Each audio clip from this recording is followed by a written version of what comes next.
Mesdames et messieurs, chers actionnaires, nous sommes très heureux de vous retrouver pour cet événement. Ladies and gentlemen and dear shareholders, we are delighted to welcome you to this very important annual event, our annual general meeting. It offers a unique opportunity for sincere and open dialogue and yet another opportunity to thank you for your loyalty. At my side, we have Mr. Luca, Chief Executive Officer of the Renault Group, Duncan Minto, the group's new Chief Financial Officer, and Mrs. Quitterie de Pelleport, the Chief Legal Officer. We are also delighted to have in the first row the members of the board of directors, the members of the leadership team that I would like to welcome, the statutory auditors, and the two shareholder representatives who will act as scrutineers. We would also like to inform you of the presence of court commissioners. And now I'd like to give you some legal information concerning this AGM. Let me remind you that the notice of this meeting was published in the Bulletin des Annonces Légales Obligatoires and in a legal gazette on the 26th of March 2025. The registered shareholders, holders of FCPE units, and the statutory auditors were invited to attend by post or by email. I would now like to turn to the composition of the Bureau of the AGM. In my capacity as chairman of the board of directors, I will chair this meeting. The French state, represented by Mr. Pierre Janin, and Amundi, represented by Mr. Frédéric Rosamond, will act as scrutineers. And the position of the Secretary of the Assembly will be fulfilled by Ms. Quitterie de Pelleport. The Bureau is thus constituted. All legal documents have been deposited with the officers of the meeting in accordance with the provisions of the law and have been made available to shareholders since the meeting was convened. And all of this has been considered, acknowledged that this is all in order by the officers of the meeting. The notice of the meeting, including the agenda and the texts of the resolutions, as well as all the documentation, has been made available on the company's website. I have received confirmation that a meeting at which more than 1/4 of the shares comprising the share capital and that are entitled to vote, as long as 1/4 are present, the meeting may validly deliberate on both ordinary and extraordinary resolutions on the agenda. The Secretary of the meeting will provide you with the final figures just before the resolutions are put to the vote. Let me also specify that our meeting is being filmed and will be broadcast on the Renault Group website. Now, as an introduction to our annual get-together, I would first like to share with you some words that are very close to my heart.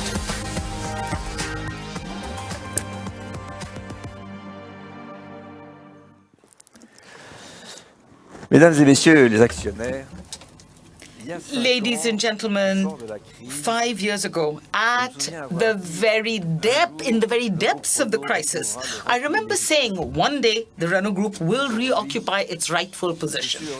Today, I'm delighted to be here with you so that we can present to you the fulfillment of this promise, which is, of course, not an end point, but it's actually a new starting point. And we are going to be talking about it at great length throughout this AGM. This commitment was actually fulfilled thanks to the teams of Renault Group. I have measured their enthusiasm and efficiency during my regular visits to the field under the impetus of Luca and his management team, whom I would like to congratulate and thank very warmly in all our names.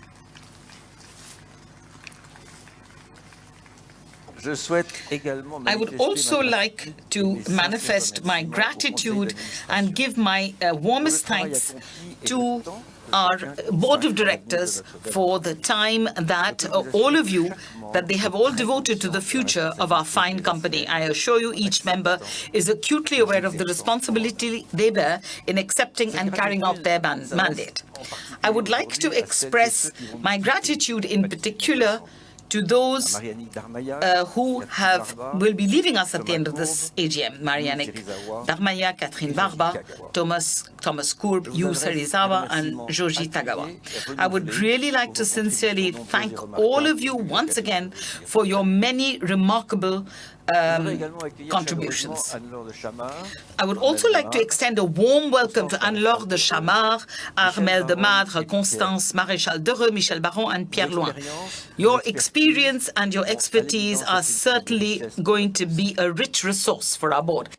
Mais qu'il me soit permis de dire à ce stade qu'en 6 ans, notre conseil d'administration... But allow me to say, please, at this point, that in 6 years, our board of directors that's been almost entirely renewed and with many more women than we had earlier, has functioned in quite an extraordinary manner.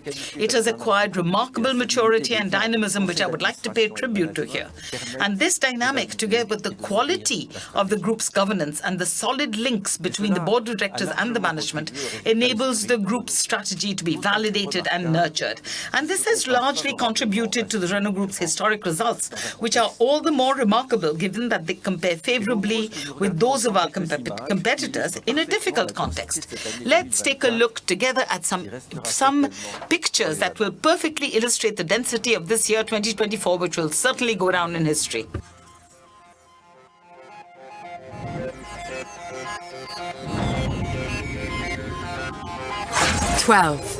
In just 12 months, Ampere has set the pace in the development of electric and intelligent vehicles.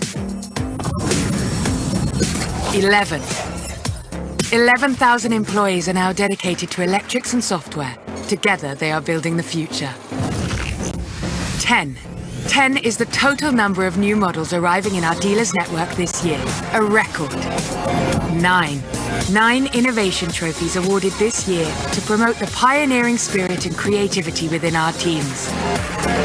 8.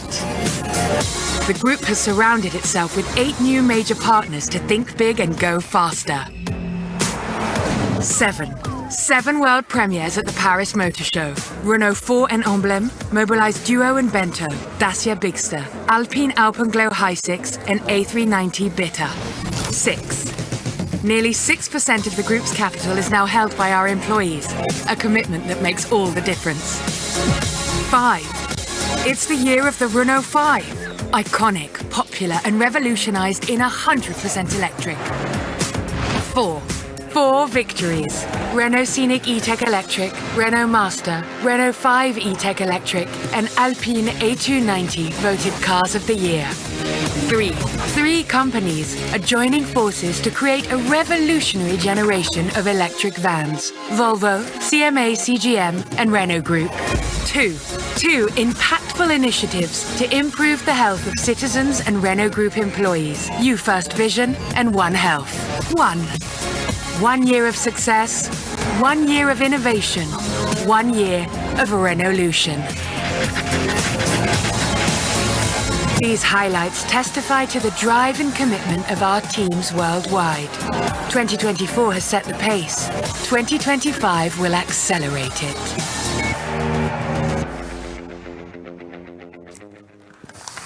Merci. Thank you. Thank you very much.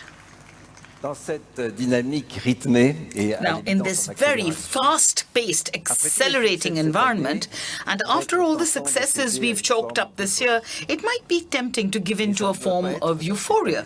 But that must not be our state of mind, because actually the international situation does not allow us to do so. The economic sector and the automotive industry in particular are faced with trends that have been around for a long time and which have become more pronounced. But we are also faced with unprecedented changes. The protectionist groundswell is nothing new, although it is intensifying. For several years now, the supposedly happy globalization has been replaced by a rivalry, sometimes a confrontation between military-industrial powers and major regional blocs, with cultural and ideological divides in the background. While globalization was based on the continuous development of trade, the pandemic, the semiconductor crisis, and the war in Ukraine among others, have called this movement into questions. And it is against this backdrop that we have developed and furthered the alliance with Nissan and Mitsubishi Motors. The alliance that I discovered when I took over as chairman of the group was riddled on both sides with various frustrations and ulterior motives that were freezing the situation. We had to put a lot of energy into restoring serenity and mutual confidence. The rebalancing of our shareholdings has enabled us to get back on a sound footing. And we have refocused our cooperation on concrete projects, of which there are now many. Mitsubishi, for example, has entrusted to Ampere the production of its first C-segment electric SUV, which is quite an event.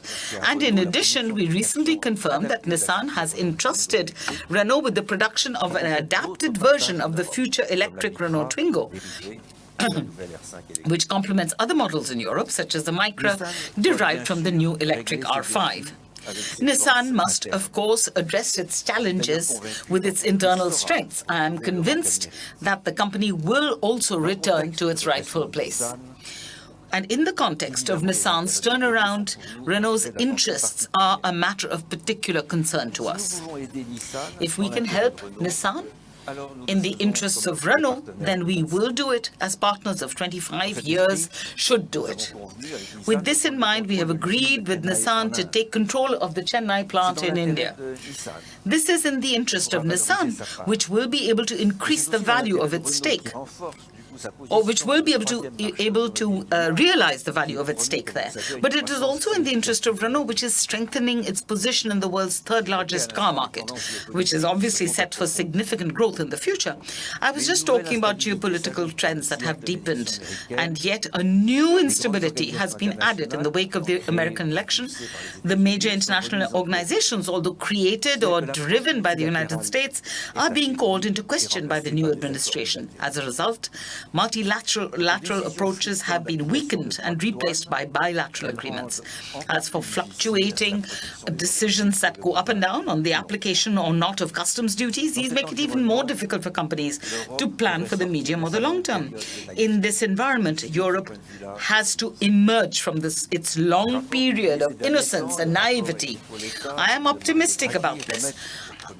Recent reports by Enrico Letta and Mario Draghi have brought the issue of strategic autonomy back to the forefront, something we have long advocated, as well as the need to strengthen European industry in strategic sectors by freeing up innovation. Europe must also rebalance its software between the interests of consumers and those of businesses, never forgetting that a European consumer who benefits from the beneficial effects of competition on prices is often also an employee who needs to work in a competitive business, capable of sustaining their job. Today, the automotive industry has at long last found its voice again. This is borne out by a number of positive developments. For example, the announcement that the deadlines for compliance with CO2 emission reduction targets will be eased, or the strengthening of trade defense instruments. But we need to go faster and further, in particular by setting up a real diplomacy concerning raw materials and rare earths, by creating the conditions to reduce the price of energy, and by refocusing carbon taxes on the entire life cycle of the vehicle. Whatever may be the international developments and the reality of the awakening of Europe, the challenge for your company is to transform itself in depth with a long-term vision. Otherwise, we will once again fall into the malediction or the curse of cycles. Our action must be guided by two pillars: continue to turn environmental constraints into drivers of growth, and continue to put our employees at the heart of our transformation. And we have a huge asset in our favor. All over the world, cars are viewed positively by the public and are very often the subject of passion. And this is particularly true for France. And I would like to remind you of the figures from a recent study that show the emotional relationship that binds French people to cars. and by extension the car industry. 80% of those interviewed say that they are attached to their cars, which they consider indispensable in their daily lives. As for the industry, 78% have a good image of the auto industry, and a very large majority think that it has undergone a very positive transformation. 73% consider that it is innovative, and 78% consider that it is fully committed to meeting the climate challenge. This is a wonderful reward for the work accomplished by the players in the automotive industry. And what makes me really happy and proud is that for 6 years now, this company has been truly committed to this vital sustainable transformation without losing its soul. I could, of course, illustrate this in 1,000 ways, for example, by highlighting the group's leadership in electric vehicles, but also through its efforts to make them as affordable as possible. We're all proud to follow the R5 down the road with our eyes today, aren't we? Sustainable transformation is also about putting employees and stakeholders at the very center of our lives by using the levers of sharing, value, and of training. And I suggest that we should look together at some images of the exemplary action taken by our corporate university.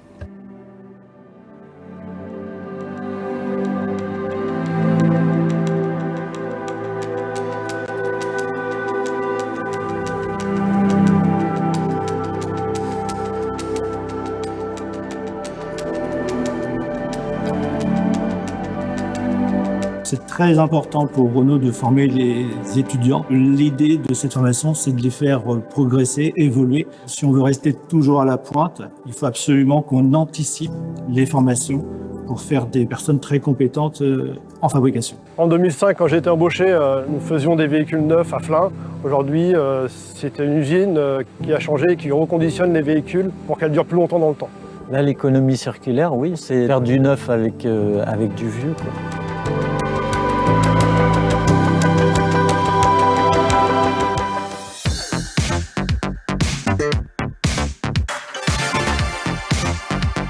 Moteur électrique complet, on le fabrique de A à Z à la main. Puisqu'en fait, on fait 70% de pratique, 30% de théorie. Moi, sur les métiers techniques, je forme sur des groupes de 4 personnes. Comme ça, c'est vraiment bien ciblé. On peut vraiment tout voir à la perfection. Maintenant, je forme les personnes à la réparation et à la rénovation des différents éléments du véhicule, de la carrosserie, en y intégrant des notions d'économie circulaire. Au lieu de changer la pièce et de la jeter, il vaut mieux la rénover ou la réparer, lui donner une seconde vie. Il y a des jantes qui arrivent, elles sont très abîmées. Et des fois, ça demande même de rajouter de la matière sur la jante. Une fois qu'elle est vernie, elle est pratiquement neuve, quoi. Ça résonne vraiment parce que j'ai compris l'importance d'arrêter de jeter, de faire du gâchis. Depuis que je suis au campus, ça a vraiment pris sens pour moi en tout cas. La formation EMIA a été créée en septembre 2022 et depuis cette date, on a formé pratiquement sur 19 000 heures l'ensemble des stagiaires. Grâce à la formation de l'EMIA, j'ai intégré le local polissage, en fait, où on s'occupe de la nouvelle génération des moteurs électriques. J'aurais tendance à dire que la qualité, c'est le critère le plus important dans cette formation. En sortant, ils ont une connaissance plus large, ce qui leur permet également d'avoir plus de polyvalence. Aujourd'hui, on remonte énormément de données. Ces données, elles sont disponibles assez facilement dans le cloud. Dans ce cadre-là, moi j'ai suivi des formations de Gen AI Practitioner qui m'ont appris notamment à réaliser de bons prompts pour mes questions que je pourrais poser à Renault, qui est le GPT Renault. À côté de ça, Renault aussi met à disposition via le cloud Google plusieurs formations sur l'outil qui nous permet de prendre en main au mieux cet outil-là et d'être plus efficace dans notre travail. Avant de travailler sur la fabrication des moteurs électriques, j'ai été bijoutière, suite à quoi j'ai eu une opportunité de pouvoir intégrer l'industrie automobile. Je suis passée de l'or à l'alu. On travaille donc avec un lycée de la région de Rouen qui forme des étudiants à préparer un bac+1 et on accueille ces étudiants-là pour suivre la même formation que nos salariés. J'aimerais le transmettre encore plus aussi aux femmes. J'aimerais leur donner envie d'y aller et de leur montrer qu'elles sont capables autant que les hommes à venir dans ces métiers. Ça, c'est une motivation pour moi aujourd'hui dans mon nouveau métier. En plus, dans l'industrie circulaire de la mobilité, on forme aussi bien des gens de Renault que des enseignants, que le garagiste du coin, et c'est vraiment ouvert à tout public.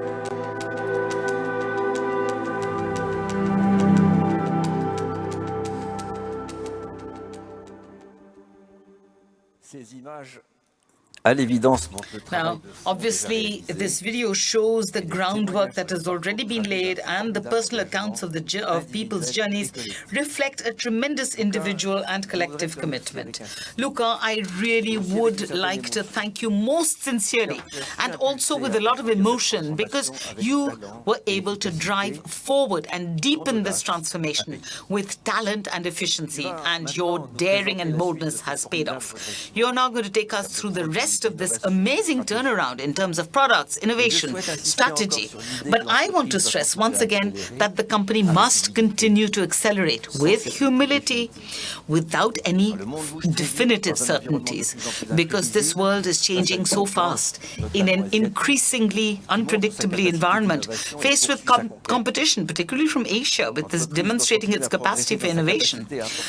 Our company must continue to make progress and in its ability to bring both collective meaning to its teams and individual meaning to each employee. We draw our collective meaning from our raison d'être, our corporate purpose.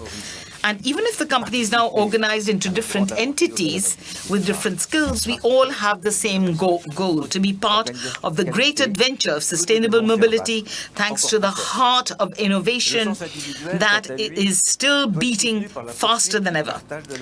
Individual meaning, for its part, must be supported by the pursuit of value and sharing that value, and by the deepening of accountability within the company. Only a very widespread culture of responsibility and accountability can unleash initiative, creativity, efficiency, commitment, and therefore the performance of each individual. Accountability and value sharing. These are two priorities to which we and the new board of directors will continue to be committed and vigilant. Ladies and gentlemen, thank you for your attention. Luca, you have the floor.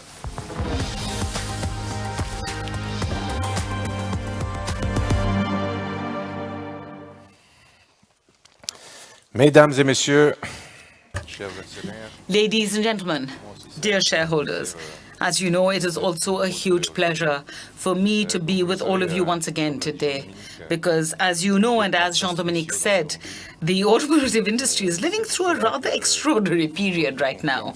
And that is why your confidence in and your loyalty to the Renault Group, for many of you stretching back to far more difficult times, are even more important to us today and even more appreciated. Am I not right, Jean-Dominique? Everything in our sector is changing today. And yet, there are a few fundamentals that are still very much in place. First of all, the automotive industry is an industry of passion. And also, there's another thing that we've learned in Renault, the fact that nothing is ever lost. What I've learned in a career spanning more than 30 years is that you can, even in the worst situations, even when things look really bad, you can always have a chance if you make the right choices. Today, the situation of Renault Group is a sign of hope, I think, for European industry and for many people. And the situation of European industry is also a warning to us that nothing is really certain, that this period is more dangerous than ever, and that it is time now, the period, it is now is the time rather to focus and to be quick and agile, when every day seems to further erode the very ground beneath our feet. Innovation, the ability to pivot and change direction at any moment, that is what has the greatest value. I can tell you that developing this within Renault Group has been our obsession every day. Another thing that is quite certain is that there really is something special going on in this company. Quite simply, in this period, as Jean-Dominique said a few minutes ago, in this very exceptionally difficult period, we have hoisted Renault Group up to the best level it has ever achieved in its long history. Last year, we achieved an operating margin of 7.6%. That's 4.3 billion euros. This is the highest operating margin we've ever managed in 126 years. And in just 4 years, we generated 9 billion euros in cash flow. And that, too, is an all-time record. In fact, we are doing more than just beating our own records. We have not had to issue a profit warning, and therefore we find ourselves in a situation that is almost unequaled in the entire European car industry. Right, Duncan? And our proven ability to generate cash does put us in a very sound and robust position today to invest in our future. The level of cash flow that it took us a decade to generate between 2011 and 2020, we are now generating in just 1 year, one single year.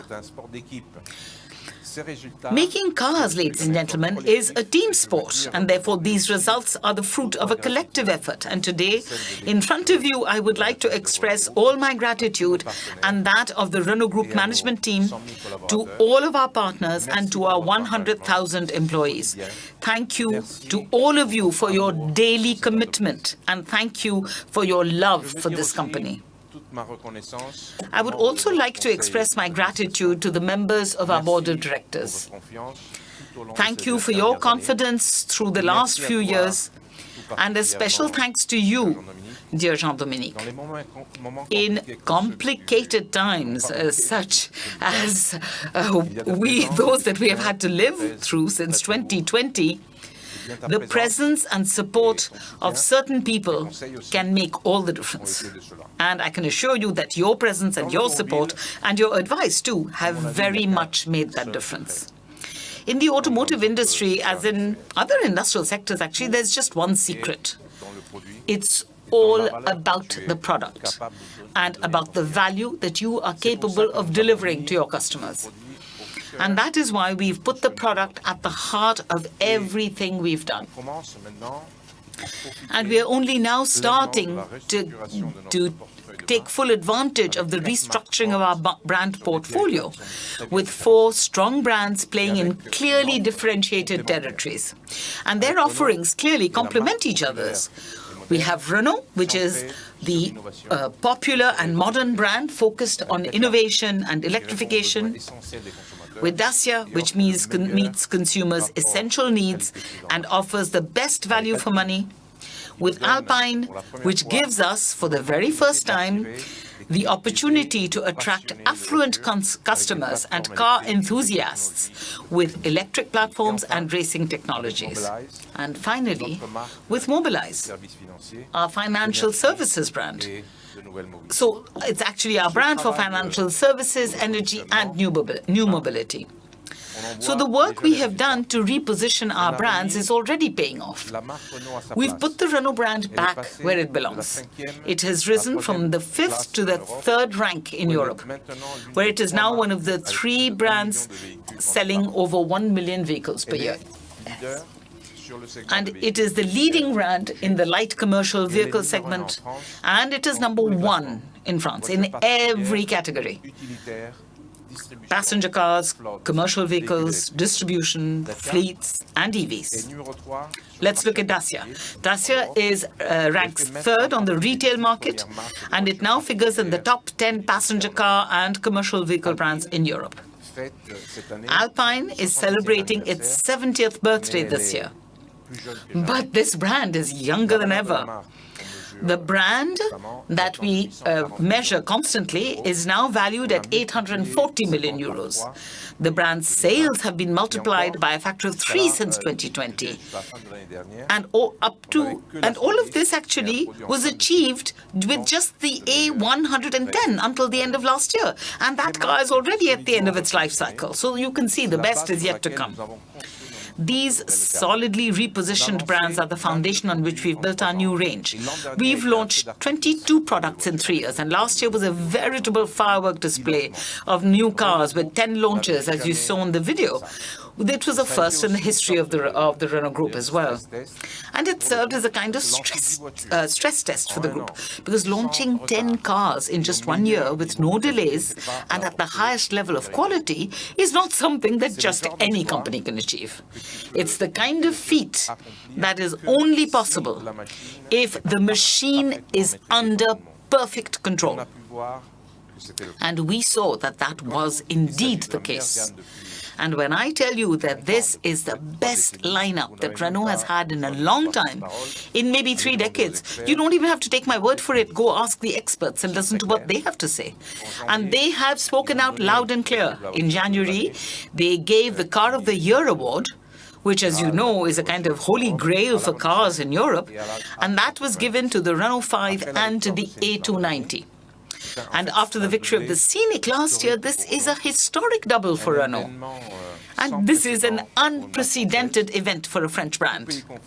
And in fact, all countries combined, only Fiat managed such a feat in the 1990s. But then, of course, that may be the Italian touch. I'm sorry, I'm joking. And to crown all of that, the Dacia Duster came 5th.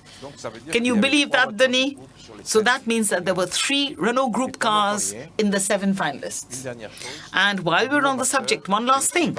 The new Master has just won the Van of the Year award for 2025. And not even the Italians managed that. Now, obviously, these are not things that just happen by chance. In fact, it's probably the best evidence that shows that this company has indeed shifted into higher gear. And what we find the most heartening is that our clients can feel the difference. And they really are on board with us. They are supporting us even in our slightly crazy projects. For example, I can announce today that we have sold so far 850 Renault 5 Turbo 3Es in just 3 days. In 3 days, ladies and gentlemen, a car that costs 155,000 euros.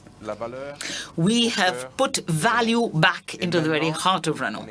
And now we are poised to make the most of this unprecedented lineup. And this time we've got the right cars to do it with. And in fact, we're not going to stop there. We're going to keep up the pace of our product launches. All our brands will be launching new cars. There's going to be the Renault 4, obviously, a very versatile multi-purpose electric icon for the B segment. With Duo and Bento, Mobilize will continue to reinvent smart, connected urban mobility. And it never rains, but it pours. After the A290 last year, Alpine will be revealing its A390 in less than a month. And this is going to be another major step for Alpine in the construction of what we call the Alpine's Dream Garage. It's all-electric Dream Garage, of course. All you have to do is imagine a Tesla, but with heart and soul, ladies and gentlemen, and a whole lot of adrenaline as well. We're also going to have another car that will help to democratize EVs on the international markets. And of course, we are continuing to develop our range of ultra-efficient e-tech hybrid cars to support our global ambitions. The launch of the Bigster will be the highlight of this year and is going to be a key step in Dacia's entry into the C segment. We'll also be revisiting an iconic model with a breathtaking design, and we will also be introducing a brand new C segment SUV, which you may have seen on the internet. It's called the Boreal. And we are already planning what's next. That goes without saying. Now, the unveiling of the standard production version of new Twingo and that of the Flexivan will be just a foretaste of the blockbusters that we are preparing for 2026. Now, let's take a look at the pictures.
It's quite clear that we have chosen the right strategy. It gives us the agility and the flexibility that are vital in today's highly volatile environment. We knew from the outset that the energy transition would not be a bed of roses and that the ride was going to get rocky. So we specifically designed the group to be ready to adapt intelligently and flexibly to swiftly changing markets and technologies and to absorb shocks. And now we have the clear assets that will enable us to make the transition smoothly, let's say. On the one hand, we have Ampere. Ampere is our EV and software champion. And actually, it's quite an uncommon beast in the European landscape. It really was made to beat the pure electric players in the race for price parity with combustion engines. Horse, and then we have Horse, which generates cash and de-risks the group and has the mission to reinvent combustion and hybrid engine technologies. So we're running on two legs. As you know, the aim of the reorganization that we launched 2.5 years ago was to position specialized teams on all segments of the new automotive value chain, and not just EVs and ICE cars. On the top of the range sports car front, first of all, we have Alpine.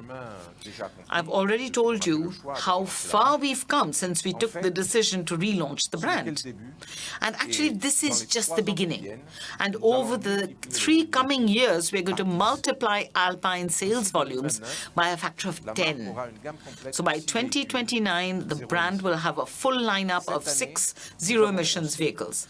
This year, we have also set up the Hypertech Engineering Center, which is going to work on cutting-edge technologies for electric motors, for battery chemistry, for motorsports performance, for endurance, and for Formula One racing, and on the development of the future Alpine supercar. Hypertech will be a platform that will be able to drive projects well beyond Alpine, not just for the Renault Group, but also for other industries other than the automotive industry. Now, looking at new mobility services, so we've got new mobility, finance, and energy services. So Mobilize is also moving forward. In addition to Duo and Bento, which I've already mentioned, Mobilize already has an ecosystem of energy services. More than 50,000 customers are using the Charge Pass. We've already begun to roll out a network of fast charge stations with more than 50 already being built. Mobilize has also recently teamed up with Free2X to operate their network of over 100 rapid charge stations in Italy, on the motorways in Italy.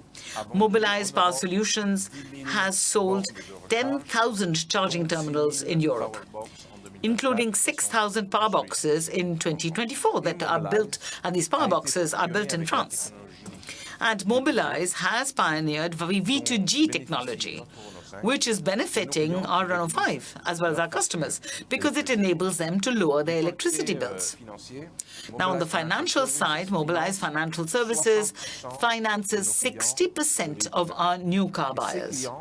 And these customers are actually very satisfied because the brand has an NPS, a Net Promoter Score, of plus 59. Maybe this doesn't mean anything to you, but it's one of the best scores in the major European markets. This really is an excellent result. And it shows that a great many people are prepared to recommend Mobilize Financial Services. You are also aware, probably, that the Renault Group is the very first manufacturer to have created a 360-degree circular economy platform entirely and exclusively dedicated to the automotive sector. This is the Futures Neutral, which aims to cover 90% of the automotive circular economy value chain by 2030. Neutral has come a long way over these last 2.5 years. In particular, we've launched a new subsidiary called the Remakers to offer alternative solutions to new parts at 30% lower cost and with less impact on the environment. Thanks to Gaia, one of Neutral's subsidiaries, the bumpers of the Duo and the Bento are now made with up to 60% recycled plastic. And this is a first worldwide. And last year, we opened up Neutral's capital to Suez, which will also be key to providing the right skills to develop new innovative solutions. Of course, as you know, the greatest battle in the automotive industry today is the democratization of electric cars. And we want to take up this challenge here in Europe. With the upcoming Twingo, Ampere is proving that, yes, it really can be done. Ampere is already demonstrating its ability to become a European and a worldwide champion for the democratization of EVs. Let's take just one factor. 2 years ago, a 2-year period to develop a new vehicle would have seemed incredibly short, because at that time, it took between 4 to 5 years to develop a new car. Well, today, we're getting there. We are going as fast as the Chinese car makers. We remain true to our ecosystem approach. We continue to partner with the best. We continue to learn with them and learn from them. This is what we've done once again by setting up in Shanghai our development center, which is called the Ampere China Development Center, or ACDC, in order to plug Renault into the most dynamic engineering ecosystem in the world. The Twingo is also about Ampere's ability to deliver an exceptional level of efficiency with a consumption of just 10 kilowatt hours per 100 kilometers. And to be agile enough to integrate LFP technology into batteries in just 18 months. This means a drastic reduction in the sales price of the car, under 20,000 euros before subsidies. And the beauty of it is that this ability to make a car in less than 2 years that we sought out in China is now being injected throughout the group. With our Leap 100 program, the aim now is to develop all our cars in just 100 weeks. So we've really, there again, we have really shifted into a new dimension. But actually, all of this simply sits on top of the whole story that we've already built with Ampere. We have electricity, which is Ampere's industrial base and Europe's leading electric vehicle production hub. 75% of our suppliers have established their facilities within a 300-kilometer radius of Douai, where electricity is based, to cut down on logistics costs, reduce emissions, and promote an ecosystem-based approach. Ampere also comprises our ability to produce a car faster than Tesla can. It has a cost reduction roadmap to lower production costs by 40%, and we are already making a success of that. 70% of the value of the R5 comes from France, and that's 74% for the Scenic. These are all the ingredients and the recipe that will enable us to produce competitive small electric cars made in Europe. And their next step is already here, because Dacia is already preparing a new A-segment electric car with Ampere. It will be manufactured in Europe, and it will take us just 16 months to develop. I told you, 21 months for the Twingo would have seemed incredible just a few years ago. But 16 months...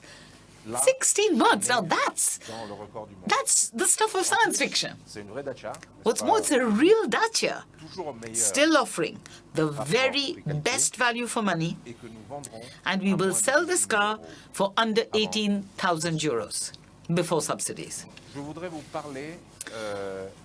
I'd like to talk to you about another initiative, which may not yet be very visible, but which is at the heart of our efforts to prepare Renault to go play in the major leagues.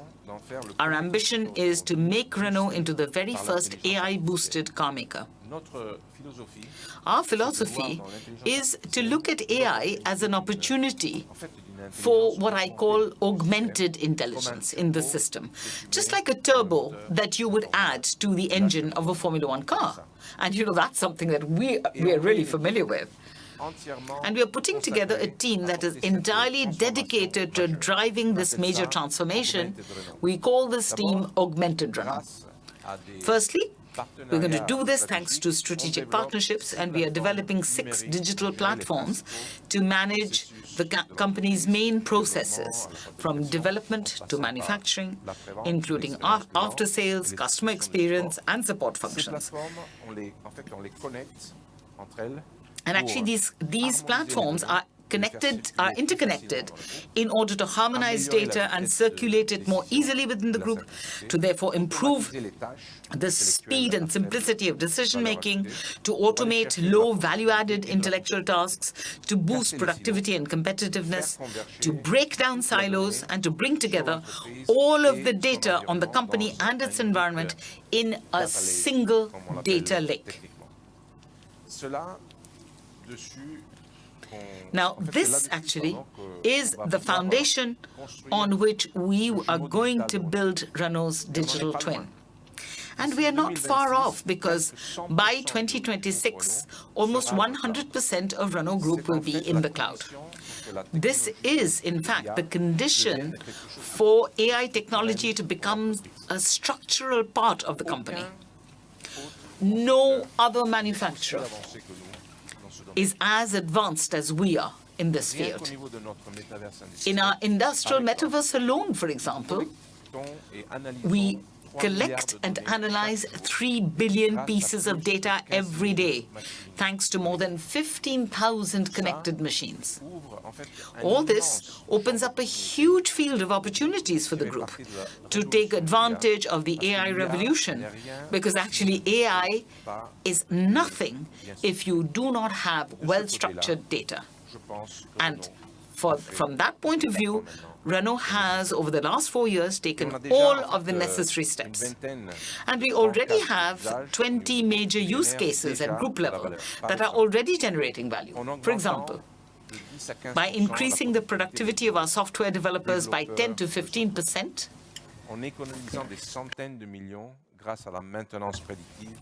by saving hundreds of millions of euros thanks to the predictive maintenance of our industrial machines, by optimizing the filling of our trucks and their itineraries and avoiding 21,000 tons of CO2. AI is also going to be in the product. It will make our vehicles intelligent, scalable, and hyper-connected. Our mantra is to humanize technology through AI, to hyper-personalize our cars, to ensure that they learn from their users every day and that they evolve with their owners in order to better support them. This team is well on the way to making Renault the most progressive European car maker. Every day, we're getting faster, we're getting more agile, and we're getting better. And I think, as Jean-Dominique said, we're not going to stop. We are fighting every day to ensure that Renault continues to improve and become better. But I've always believed that there is a difference between a good company and a great company. A good company is one that creates value. A great company, on the other hand, and this is something where our chairman and our whole leadership team agrees completely, is that a great company also creates value, but it goes beyond, and it shares this value with all of its stakeholders.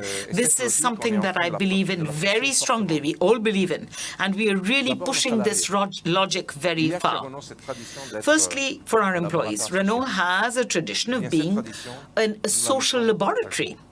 And we are updating that tradition by redistributing 2.3 billion euros to our employees, as we have done since the start of the Renaulution, in addition, of course, to their salaries, in order to reward their collective commitment and the exceptional results that they've chalked up. Also, by launching One Health, a comprehensive healthcare program to guarantee fair and equitable access to quality healthcare for 80% of our employees in 4 countries, but it's going to extend far beyond that. Or again, by launching an employee share ownership scheme that is unique in our industry. Today, 90% of Renault employees are Renault shareholders.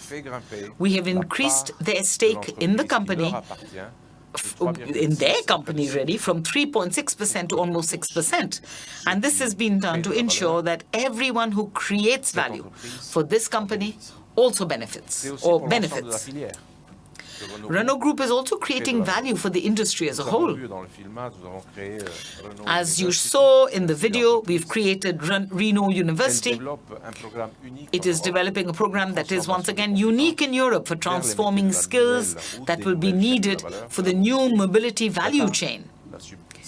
So data, cybersecurity, battery chemistry, etc. We have already trained 40,000 people since 2021, both within the group but also beyond. And with this, we are, I believe, laying an essential brick in the automotive transition. And we are stepping up to our responsibilities towards our ecosystem of suppliers. And speaking of our suppliers, the dynamics of Renault Group and the strengthening of its roots in France generate around 30,000 indirect jobs within the French supplier base. Our value creation also benefits the different regions in France. In France, where we've refocused our entire system, we've invested more than 14 billion euros since 2020 in the regions where we are established. Not to mention, obviously, the duties and taxes that we pay in France. And finally, of course, we share this value with you, our shareholders, because you support us and you place your trust in us. And thank you for that. This is the case with the dividend per share that's up 20% on last year, which now represents a yield of 4.7%. And this yield also applies to a share whose price has risen by 27.5% since 1st January 2024. We are also in the process of making the Renault Group into the most committed of car makers to ensuring that future mobility is driven by fair innovation, which does not cost the environment or doesn't weigh on the environment. We are now on the CAC 40 ESG index. Between 2009 and 2024, as part of the group's climate plan, we reduced our footprint on scope 1 and 2, that is the manufacture of our vehicles, by 50%, and this was done thanks to our efforts to decarbonize our plants. And in terms of the usage of our cars, we've reduced their footprint by 40%, thanks in particular to the increasing use of electric vehicles. And as I've already told you, this is only just begun. With all of this, we remain on track to achieve carbon neutrality by 2040 in Europe and by 2050 worldwide. This whole transformation that we've brought about in the group over the last 4 years, I would now like to show it to you with a visual tour.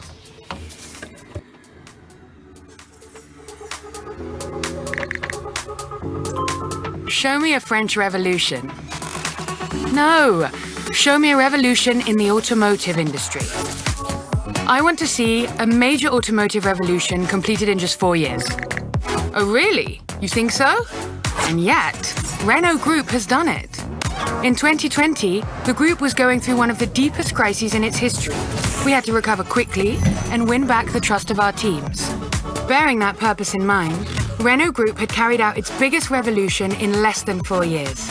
Renaulution. 22 product launches, over 150 awards around the world. How about that? Hang on, we're just getting started. The group has completed its operational transformation. A vehicle is now developed in just 2 years, enabling us to reduce its price. And that's not all. Renaulution is also the creation of a brand new model that positions Renault Group in the new automotive value chains. Electric vehicles and software with Ampere. The circular economy with The Future is Neutral. New mobility and financing solutions with Mobilize. And urban logistics with Flexis. Well, no, we couldn't have done it alone. So we opted for co-development, partnering with the best experts to push the boundaries of mobility further and further. That's true. We were the very first to create an industrial metaverse thanks to you. With this impressive connectivity, digital twins now collect over 3 billion data points every day, saving 700 million euros since 2019. It's also thanks to you that we've been able to optimize the routing of parts to our plants and save nearly 8,000 trucks and over 20,000 tons of CO2. And what a team! Employees across 4 continents. Nearly 100,000 Renaulutionaires who, through their commitment, their quality of execution and drive to develop new automotive skills, have made Renault the top French car brand worldwide, placed Dacia in the European top 10 and helped Alpine grow by 6% with just one model. And thanks to this regained performance, we've been able to invest 14 billion in France, and the Renault brand is investing 3 billion by 2027 to launch 8 new vehicles internationally. It's a car company, of course, but it's also much more than that. Renault Group is now a tech company, modern, agile, innovative, profitable, and committed to achieve a more sustainable mobility. So, don't you see now that a 4-year revolution is possible?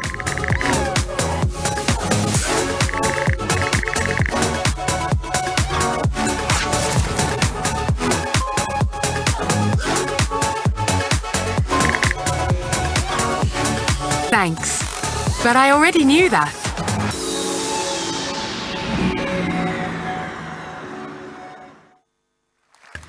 Thank you very much. Il est clair qu'on a transformé Renault You know, it's quite clear that we really have transformed Renault into an agile, efficient machine that can navigate in the world of today. But I think, you know, so far we've only played in the national championship. Now our aim is to get into the Champions League. It is now time to open a new chapter and to allow this company to ride the wave of opportunity offered up by this unprecedented period of disruption that we're going through today. And this new chapter is called Futurama.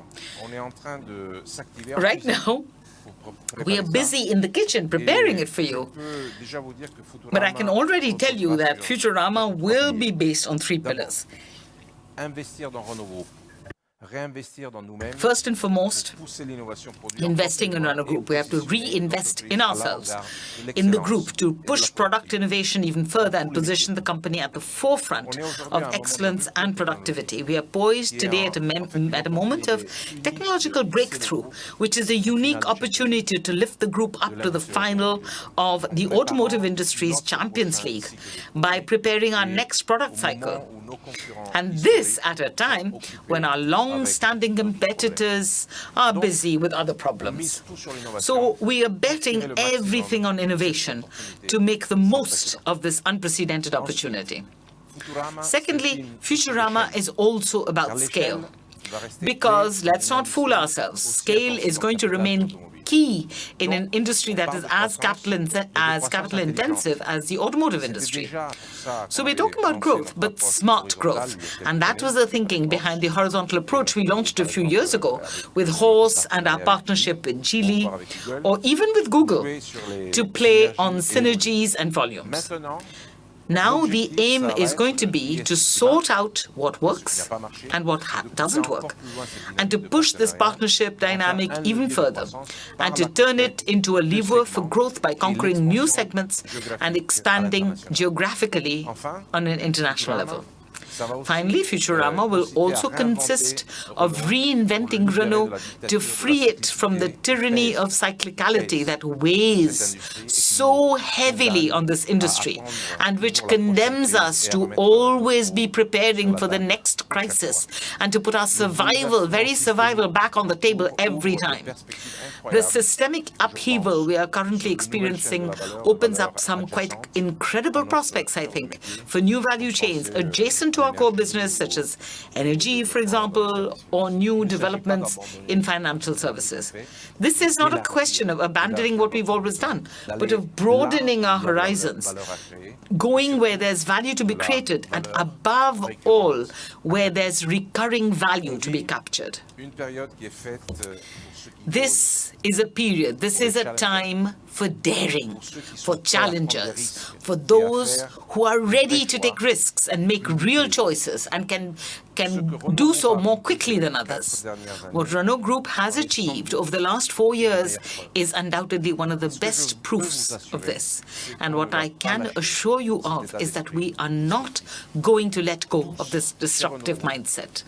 All of us at Renault Group know from our lived experience that with hard work, with courage, and with a bit of common sense, this approach can actually work miracles. And actually, we are going to take this even further. And I can also tell you that there is a huge desire in this company to open up this new chapter. Thank you to all of you. And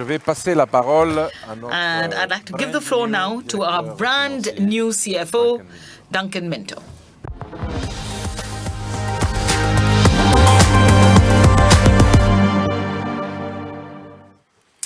Merci Jean-Dominique. Merci Luca. Thank you, Jean-Dominique. Thank you, Luca. Good morning. Good afternoon, everyone. I'm delighted to be with you today to give commentary on the financial results for 2024, and then to talk briefly about sales trends and the first few months of 2025. As Jean-Dominique and Luca said, 2024 was an exceptional year. Renault Group posted historic results with record levels of profitability and cash generation, higher than the forecasts announced, and all of this in a particularly unfavorable context for our industry. These results are the fruit of a significant collective effort and a profound transformation of the group. They demonstrate the success of our vehicles, the effectiveness of our value-driven sales policy, and the strict implementation of our strategy. Let us begin with sales. In 2024, vehicle sales rose for the third consecutive year, reaching almost 2.3 million units. The group's 3 car brands, Renault, Dacia and Alpine, all contributed to volume growth, reflecting the success of our product offensive. In 2024, new launches accounted for 14% of our billings. This share has risen steadily, going from 5% in the first half of the year to 25% in the fourth quarter. Now, this trend is set to continue over 2025. In the first 3 months of the year, they accounted for more than 28% of our billings. This momentum will continue over the coming quarters. In Europe, the Renault Group consolidated its third ranking, growing twice as fast as the market, with a 3.5% increase in sales. The Renault brand sold 1.6 million vehicles in 2024, up 1.8%, making it the best-selling French brand in the world.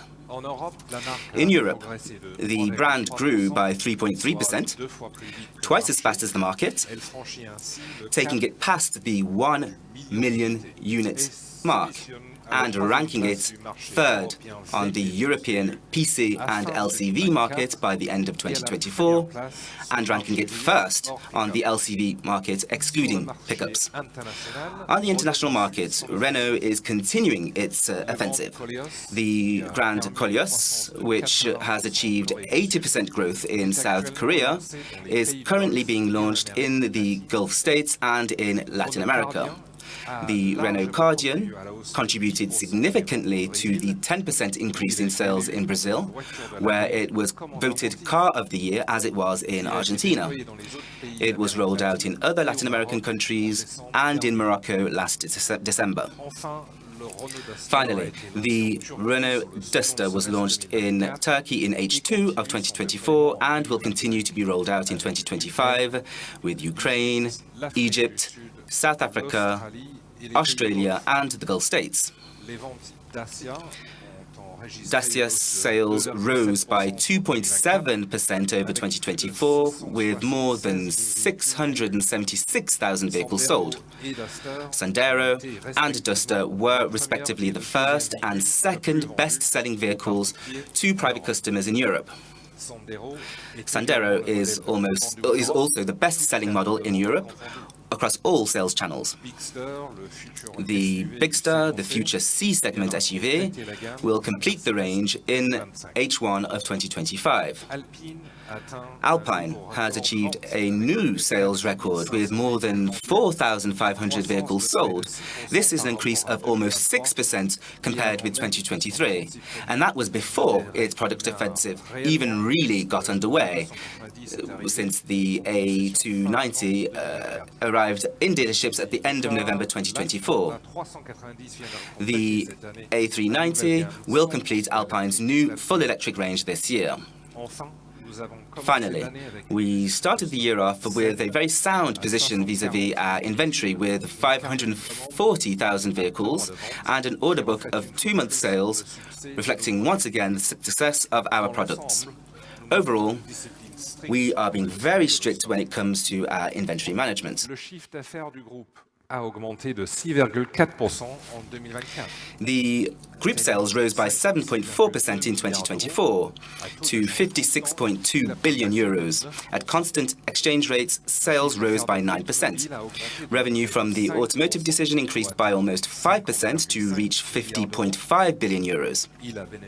It benefited from a positive volume effect, which is in line with the 1.3% rise in registrations worldwide, and also a price and a product mix effect of almost 4 points. And this is mainly due to the group's value-oriented sales policy, price increases to offset inflation, and the success of new launches. Lastly, buoyant sales of parts and accessories and used vehicles also contributed to this performance. Mobility services contributed 69 million euros in 2024 to the group's turnover, compared with 45 million the previous year. Finally, our bank, Mobilized Financial Services, generated revenues of 5.6 billion euros, up by almost 35%. This was mainly due to high interest rates, an increase in the average amount financed per vehicle, and the growth in the number of vehicles financed. I would now like to turn our attention to the group's operating margin. In 2024, we set a new record in absolute terms at 4.3 billion euros, or 7.6% of sales, an increase of 146 million euros. Now, adjusted for the impact of Horse's operations, which totaled 365 million euros, the group's operating margin rose by 15% in absolute terms and by 0.5 points over the year, going from 6.9% in 2023 to 7.4% in 2024. The automotive division's operating margin amounted to 3 billion euros, or 5.9% of automotive sales. Our financing business, Mobilized Financial Services, contributed 1.3 billion euros to the group's operating margin. This was up 194 million euros compared with 2023. I suggest we continue with the analysis of the income statement. Other operating income and expenses amounted to minus 1.7 billion euros in 2024, mainly due to 4 factors. Firstly, the capital loss of 1.5 billion euros on the sale of Nissan shares in March and September 2024, with no impact on liquid assets. Secondly, impairment losses of 300 million euros on product assets and vehicle development assets. Thirdly, restructuring costs of 300 million euros. These 3 effects were partially offset by the 500 million euro gain from deconsolidating Horse. The financial results represented an expense of 570 million euros in 2024, and this change is mainly due to a decrease in the cost of net debt, partially offset by the negative impact of hyperinflation in Argentina. The contribution of affiliated companies to the group's results amounted to minus 521 million euros, compared with 880 million euros in 2023. This includes a positive contribution of 211 million euros from Nissan and an impairment loss of 694 million euros on the investment in Nissan following the impairment test carried out on the 31st of December 2024, based on Nissan's most recent assumptions. The contribution of affiliated companies also includes the positive contribution from Horse since its deconsolidation, amounting to 64 million euros. Tax represented 607 million euros in expenditure in 2024, compared with 523 million euros in 2023. This increase is due to the improvements in performance. At 18%, the effective tax rate remains stable compared with 2023. As a result, net profit amounted to 891 million euros in 2024, restated for the Nissan impacts mentioned above. The net profit improved by 481 million euros, reaching 2.8 billion euros in 2024. Finally, and this does not appear on the slide, but the return on investment at the group level was close to 30% at the end of 2024 and is considered among the best in our industry. In 2024, free cash flow amounted to 2.9 billion euros, including 600 million euros in dividends from Mobilize Financial Services. The automotive division's net financial position reached a record level of 7.1 billion euros, an increase of 3.4 billion euros compared with 2023. This strong increase is mainly due to solid free cash flow, the positive impact of horse-related transactions for 1.1 billion euros, including 324 million euros linked to the disposal of 10% of Horse's capital to Aramco, and the cash flow received from the disposal of Nissan shares for 852 million euros. I should now like to comment on the automotive division's liquidity reserves. These remained at a very comfortable level in 2024, amounting to 18.5 billion euros. In May 2024, Moody's raised its financial rating outlook from stable to positive. This was followed by S&P and JCR in March 2025, all against a backdrop of downgrades for our main competitors, highlighting, in particular, the continuous improvement in our operating performance and the momentum generated around our product offensive. Now, on the strength of these results and our confidence about the future, we are asking you to approve the payment of a dividend of €2.20 per share for the 2024 financial year. This represents an increase of 19% on the previous year and a payout rate of 21.5% of the net profit attributable to the group, adjusted for Nissan-related transactions with no impact on cash flow.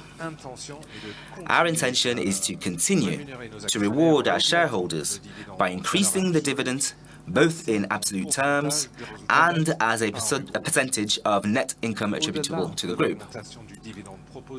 In addition to the proposed dividend increase, Renault's share price performance is a clear indication of our improved performance. Since the 1st of January 2024, we have significantly outperformed our two benchmarks, the CAC 40 and Auto Stocks, which includes the 10 largest European car makers and automotive suppliers. Rest assured that we are fully focused on continuing to improve the group's operating performance and cash generation.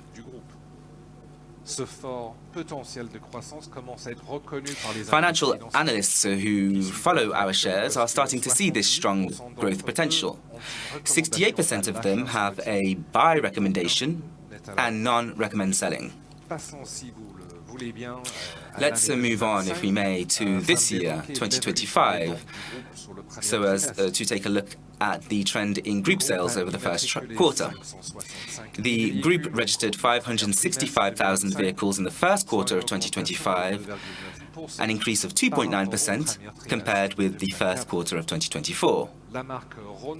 The Renault brand recorded growth of 6.5% with more than 389 vehicles sold, while Dacia sold almost 174,000 vehicles, down 2%, mainly due to the Duster in Turkey, which is now marketed under the Renault brand, so as to support the brand's international game plan. In Europe, in particular, the group maintained its volume growth thanks to the momentum of its three-car brands, with more than 402,000 vehicles sold, up by 2.8% rather, on a market down 2%. Group revenue remained broadly stable in the first quarter compared with the same period last year at 11.7 billion euros. At constant exchange rates, sales were up by 0.6%. To conclude my presentation, I would like to share our financial outlook with you. Our first quarter results bolster our confidence and determination to achieve not only our financial targets for this year, but also for the medium term. We are therefore confirming our financial outlook for 2025 with a group operating margin of 7% or more and operating free cash flow of at least 2 billion euros, and this is all despite the impact of around 200 million euros arising from our takeover of the plant in Chennai, India. Our product offensive and the ramping up of our cost-cutting strategy will continue to bolster our operating performance and buttress our ability to generate cash flow in 2025. Thank you for your attention. I would now like to invite Mr. Julien Huvet from Farvis Mazars to present a summary of the reports of the Board of Statutory Auditors.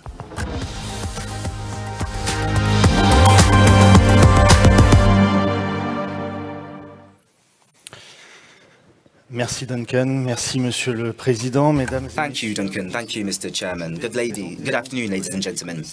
On behalf of the Board of Statutory Auditors, I would like to present you a summary of the reports drawn up for your attention. These reports have been made available to you and reproduced in full in the meeting notice of this general meeting.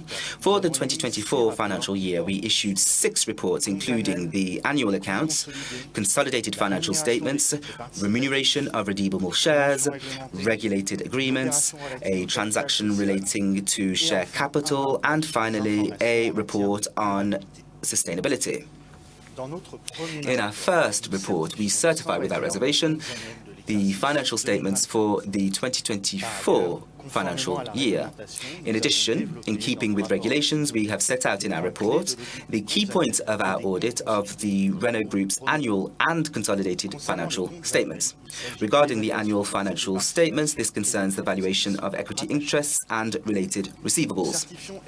We have also certified without reservation the 2024 consolidated financial statements of the Renault Group. The key points of the audit regarding the consolidated financial statements brought to your attention are as follows. The first concerns the recoverable amount of assets in the automotive sector. The second concerns the accounting method and the recoverable amount of Renault's investment in Nissan. And lastly, the calculation of expected losses on sales financing receivables. For each of these items, we have reviewed the accounting methods applied and are satisfied as to the reasonable nature of the estimates made by Renault. At the ordinary general meeting, we issued 2 further reports. The first report relates to redeemable equity securities. In it, we certify that the elements used to calculate the variable remuneration of these securities comply with the terms of the issue contract. The second report relates to regulated agreements. It describes the main terms and conditions of agreements of which we have been advised between your company and its corporate officers, or between your company and companies with common directors. The agreements already approved by your general meeting, which remained in force throughout 2024, are listed in our report. The agreements authorized by the Board of Directors during the year under review and submitted for your approval concerning agreements with Nissan Motor Corporation Limited. These are two notices of transfer of Nissan shares, the first dated the 27th of March 2024 and the second dated the 26th of September 2024. In connection with the extraordinary general meeting, we have issued a report concerning a resolution that may affect your share capital. This transaction complies with the provisions of the French Commercial Code, and our report contains no comments or observations to bring to your attention. Finally, I would like to conclude by presenting the conclusions of our efforts regarding sustainability for the 2024 financial year. Our mission is to express limited assurance on the state of the Renault Group's sustainability, and this covers three areas: the compliance of the dual materiality analysis process implemented by your company to determine the information to be published, and compliance with the obligation to consult the social committee, the compliance of published information with sustainability standards, the ESRS, and compliance with the publication requirements set out in the taxonomy regulation. For each of these three areas, we present the nature of the checks and controls that we have carried out, the conclusions that we draw from them, and in support of these conclusions, the elements that were the subject of particular attention and the related procedures that we have implemented. In this respect, we draw your attention to the information featured in paragraphs 1.3 and 2.2.6 of the Group's sustainability report, which describes the uncertainties and limits faced by the Group in the general context of the first implementation of the CSRD directive. In summary, we did not find any significant errors, omissions, or inconsistencies concerning the compliancy of the sustainability process and information with the ESRS and compliance with the taxonomy regulations, which we certify for each of these three areas without reservation. Mr. Chairman, ladies and gentlemen, thank you very much for your attention. Je vous remercie, Monsieur Huvet, pour cette présentation concise, mais néanmoins. Thank you very much, ladies and gentlemen. That was very precise. So, ladies and gentlemen, Mr. Pierre Fleuriot is now going to be presenting the work done by the Board of Directors and the compensation policies for corporate officers. Before handing over to him, I would like once again to pay tribute to the work of the Board of Directors and thank all of its members most warmly. I mentioned in my introduction the remarkable maturity and dynamism of the board, which is reflected in the way it operates as a group. It is indeed, in my opinion, exemplary. First of all, through the quality of cooperation between shareholder representatives, independent directors, and employee directors. And let me say here that this is really essential for our board of directors because they give us information that comes directly from the field, these employee members, and that's really important. Now, as well as the excellent work carried out by the committees, I would, under the responsibility of Annette Winkler, Pierre Fleuriot, and Bernard Delpit, I would really like to thank all of them. I would also like to emphasize the bond of trust that exists between the board and the management, fostered by the transparency and the regularity of our discussions. And I often have occasion to point out that Luca and I occupy the same building, which makes it very easy to talk to each other every day. I don't need to ask him for an appointment. Basically, the quality of the relationship between the board and the management is based first and foremost on shared values and a common management culture with a long-term vision that enables us to stay on course and to avoid sudden jolts. This relationship is fully in line with the requirements of responsible capitalism, which we are committed to meeting. Finally, I would like to pay tribute and express my deep gratitude to 5 members of the board whose terms of office are coming to an end. Thank you to Catherine Barber, Thomas Kurb, and you, Serizawa. Because the 3 of you, as part of the Strategy and Sustainable Development Committee, you followed every stage of Renaulution and helped to embed a genuine culture of sustainable transformation. I would like to thank Joji Tagawa for his constant attendance, no matter what may be the hour of the night in Japan when we are holding our meeting. You always took part in the work of the Audit and Risks Committee in a spirit of support that was always very positive.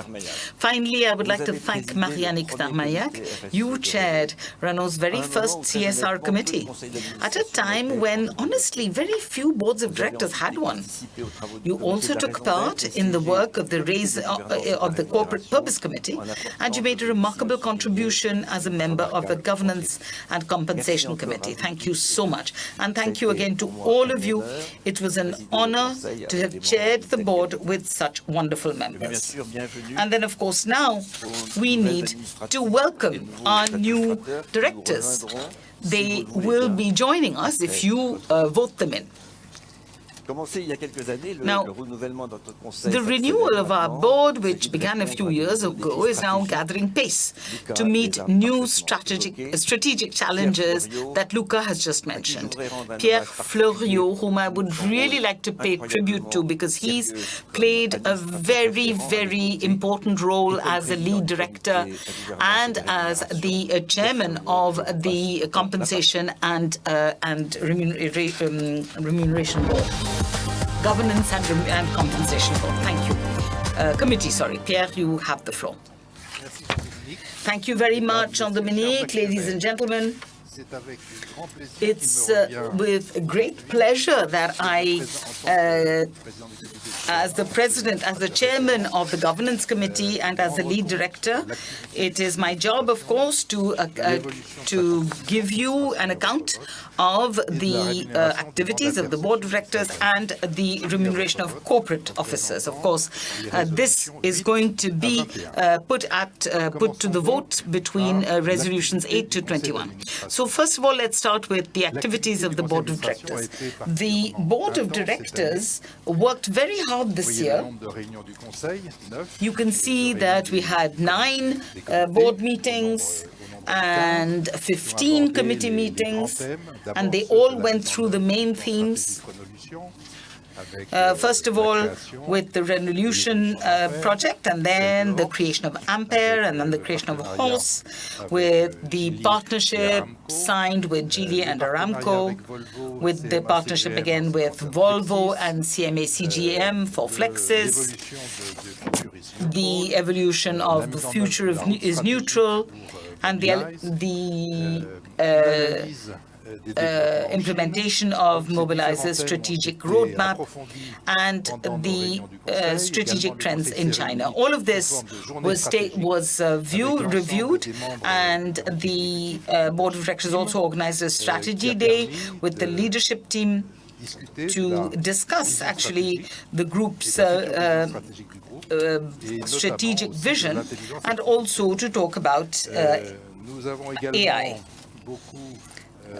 Now, of course, as usual, we developed our action and our thoughts on sustainable development, illustrated by the CSRD directive, the Corporate Sustainability Reporting Directive that we will be publishing a report on for the very first time. We also worked very hard on our social, societal and environmental responsibility, on the climate transition plan, on non-discrimination and diversity, on the rollout of the One Health plan, and also we had a seminar dedicated to ESG, and this year we looked at various issues concerning biodiversity. So as you can see, our activity has been quite intense. Now, the evolution of the board of directors. A lot of changes are going to happen this year. We will successively see the 7 changes and the 4 renewals. Let's start now with the employee directors. You can see their faces up here on the screen with 2 new representatives, with Sébastien Jacquet and Eric Vidal, who will be replacing Eric Persson and Frédéric Barra. I know they're here today to watch us, and Richard Gentil, who has been renewed. Then we have the renewal of the 3 independent directors, and that's the object of resolutions 8, 9, and 10. So 8 concerns Miriam Ben Salah Shakroun for a new term, and then Bernard Delpit, who is the chairman of the Audit and Risks Committee, and then Noël de Grip, who was elected as the director representing employee shareholders and therefore is subjected to your vote. Then we have renewals. So with new people coming in, you have 5 people whom we will be submitting to you for several resolutions. You are going to be asked to appoint Anne-Laure de Chamard and Armel de Madre. Anne-Laure has an industrial and international profile. Armel has an international profile but turned towards technology. So 2 new independent directors. They will be replacing Marianne Darmaillac and Catherine Barba, and I would like to pay tribute to both of them as well. Then we have Constance Maréchal Dereux, who will be replacing Thomas Courbe. And Thomas, thank you also for your great contribution. Constance will be representing the state in its industrial part, because the state also, the French state also wanted to use the diversity criteria, and so instead of having 2 men, we now have 1 man and 1 woman. Finally, Nissan is proposing the appointment of 2 new directors who will replace Yu Sarizawa and Joji Tagawa, who have accompanied us for a long time. They will be replaced by Michel Baron, who has a lot of experience in audit and who is now in human resources in Nissan, and Pierre Loin as well, who actually started his career with Renault. So these are the renewals that we will be submitting to your vote. Now, this gives you a new board, if you adopt all these resolutions, with 50% women and 58.3% independent directors. You can see that this is quite balanced. On the left, you have the 3+1 directors representing employees, then the 3 employees of the state, and then the 2 employees representing Nissan, and the 6 independent employees, including yours truly. And then at the top, you've got Mr. Senard and the CEO. So this is what the future board would look like. So the 3rd chapter concerns the compensation of directors and corporate officers. This represents resolution 16 to 21. Now, as far as of course, if we've seen a lot of changes in terms of the makeup of the board, but for the compensation of the chairman and the CEO, we've decided to go for stability. So 2025 compared to 2024. We've stabilized the criteria on which they're judged, because the 16 performance criteria that cover both variable compensation and long-term action plan, share plans, that takes into consideration the performance indicators. But we've remained stable, but we're being demanding, because you can see that we've toughened the performance criteria. So as far as our president, our chairman is concerned, his compensation in 2024 is going to be identical in 2025, 450,000 euros. It's the same as when he joined us. And here it's this is proposed for this year. This is resolution number 16. Now let's go to resolution 17. So you'll see that this hasn't changed. And maybe that's why that the slide hasn't changed. It's still 450,000 euros this year, and that corresponds exactly to last year's. And so this is resolution number 17. Then, now we come to, this is 2025, so it's resolution 19, sorry. So now let's go on to the compensation of our CEO. 2024 that you approved post ex ante, and that was voted on was 1.7 million. That was the fixed compensation. The annual variable compensation, you can see 211.61% of achievement rate of the performance criteria, not 225%. That shows you how demanding we were in this criteria. You may remember that Renault, apart from Ferrari, is the only automotive European group that has not had to announce a profit warning for 2024. And yet, his achievement rate for the performance criteria set for him is only 211 and not 225%. And so 120,000 performance shares have been allocated to him, and then you may remember last year you approved what we called the Renaulution plan, which is a 4-year plan, and so this is a retention plan with performance shares. It's a loyalty plan, obviously, and this is to be cashed in after a period of 4 + 1 year, and with performance criteria that are very demanding, with a clawback clause that can be applied in certain circumstances. So, 18th resolution. Now let's go on to 2025. This is the same thing as for Jean-Dominique Senard. There's no change for 2025 compared to 2024. 1.7 million, 225% of fixed compensation for variable share, and you have 90% strategic and sustainable criteria. As I told you, of the 16 criteria, only one has changed. And lastly, for long-term compensation, 100,000 performance shares that will be evaluated over 3 years, 25, 26, 27. So this is what concerns the CEO. And now,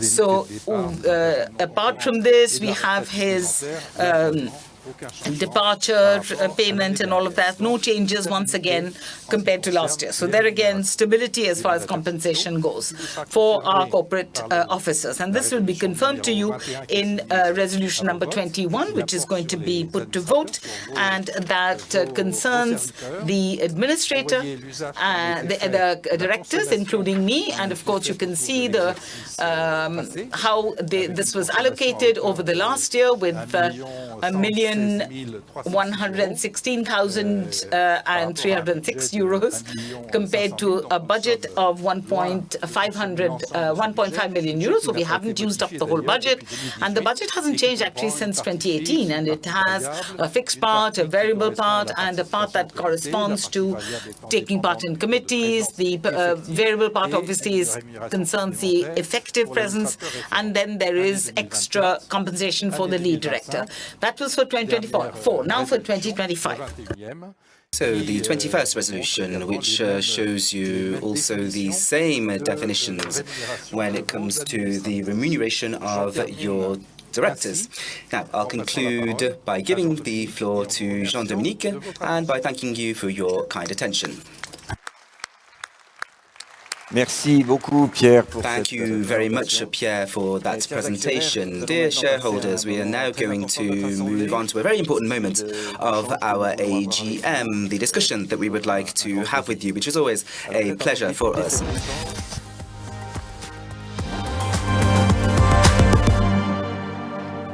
Il y avait de la musique. Sorry, there was some music there. Before we move on, just to let you know that the written answers to questions that have been sent to us by mail can be found on our website. So you can consult our website. Quitterie de Pelleport will now explain to you how this discussion will unfold.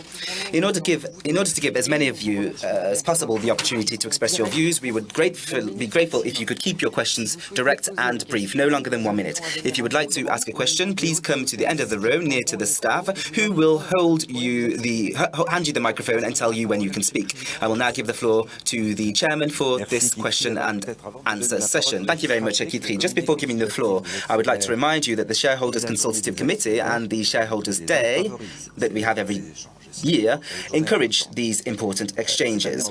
This year, once again, the Shareholders' Day on the 7th of April took place with Luca and myself, and we discussed the group's activities, and we engaged in direct dialogue with a number of our shareholders. I suggest we take a look at some of the images filmed on Shareholders' Day.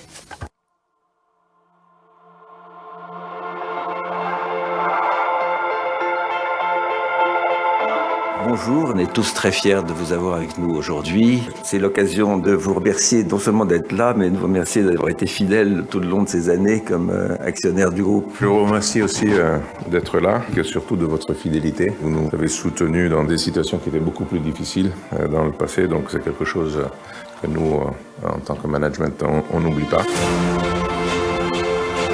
Le groupe fait les bons choix. Renault bouge. Je suis absolument confiant sur l'avenir de Renault. Un petit logo sur chaque véhicule qui sort de Flins, ça peut donner de la valeur à la voiture. Je rêvais de voir cette exposition depuis très longtemps et c'est vraiment une chance qu'on nous a offert de pouvoir la voir aujourd'hui.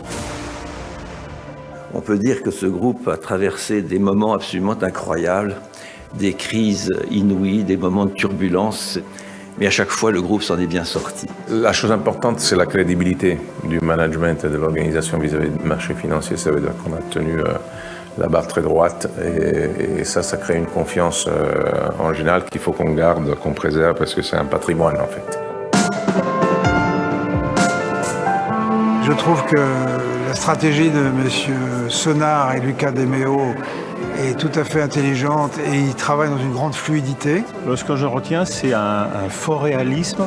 Renault tient compte de toutes les difficultés à venir et de toutes les opportunités. Il y a un marché vraiment concurrentiel et je pense que l'électrique, ce sera encore plus concurrentiel. Mais je pense que Renault est en bonne place. On a quand même réussi à mettre Renault, d'un point de vue de performance, à un niveau où il n'avait jamais été en 126 ans. Il y a un certain nombre de forces que nous allons maintenir quoi qu'il arrive. Les contraintes de l'environnement resteront pour nous des éléments qui nous permettront d'être des effets de levier pour notre futur. C'est très clair, l'usine de Flins est un modèle de recyclabilité et d'économie circulaire en Europe. C'est une merveille, les gens viennent la voir de loin. J'ai beaucoup apprécié la visite de Flins, la prise en compte du recyclage, le retraitement des voitures, la fabrication de nouvelles pièces. Puis on va récupérer les matières premières, c'est essentiel dans le monde d'aujourd'hui, je crois. On a une planète qui se vide de ses matières premières de jour en jour. Et je pense qu'il faut savoir trouver d'autres méthodes. Et le groupe a pris un virage positif. C'est pour ça que je fais confiance et que je suis actionnaire aujourd'hui chez vous. J'apprécie énormément, plutôt que de faire du jetable tout le temps, que l'on répare des choses, qu'on essaye de leur donner une durée de vie plus longue. Et moi, en tant qu'actionnaire, je trouve ça très bien. Je pense qu'on est les seuls qui ont fait ça. Je pense que c'est une stratégie très adaptée à l'ère du temps. Cette mobilité durable, c'est le cœur de l'entreprise. C'est ce qui nous a permis ces derniers temps de se trouver au premier rang dans certains domaines. Et ça, nous n'allons pas le perdre.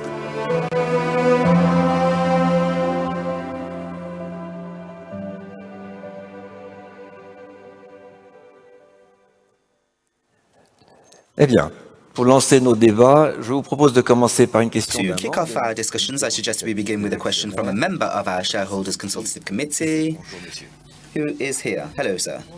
Yes, hello, Loïc Divan. I'm a member of the CCA. First and foremost, I would like to congratulate you for your management of the company during this very difficult period. We have a number of questions from the committee, including the following. Faced with the challenges of battery autonomy and safety, pressure on electric vehicle prices and the need for more charging terminals, how does Renault plan to address these issues whilst ensuring a positive impact on its accounts and profitability in the medium and long term? Thank you. Thank you very much for that question, which is a very broad question, but also a pertinent one. Luca, would you like to give it a go? Yes, that requires some thinking, but I'm going to try to summarize this with all of the efforts that we've made with the creation of Ampere, which, as I was saying during my speech, had a holistic approach to the issue. It's localized, but not just localized, because we're currently trying to ensure that the spirit of Ampere is shared elsewhere, and so that we have cutting-edge solutions and that we find them where they exist. Ampere has its own trajectory, financially speaking, and we promised that we would be swift when it comes to reaching financial balance. When it comes to Ampere, we've been very visible. We have worked tooth and nail with the teams every day. We have a number of people involved, and I think that we're in a good position.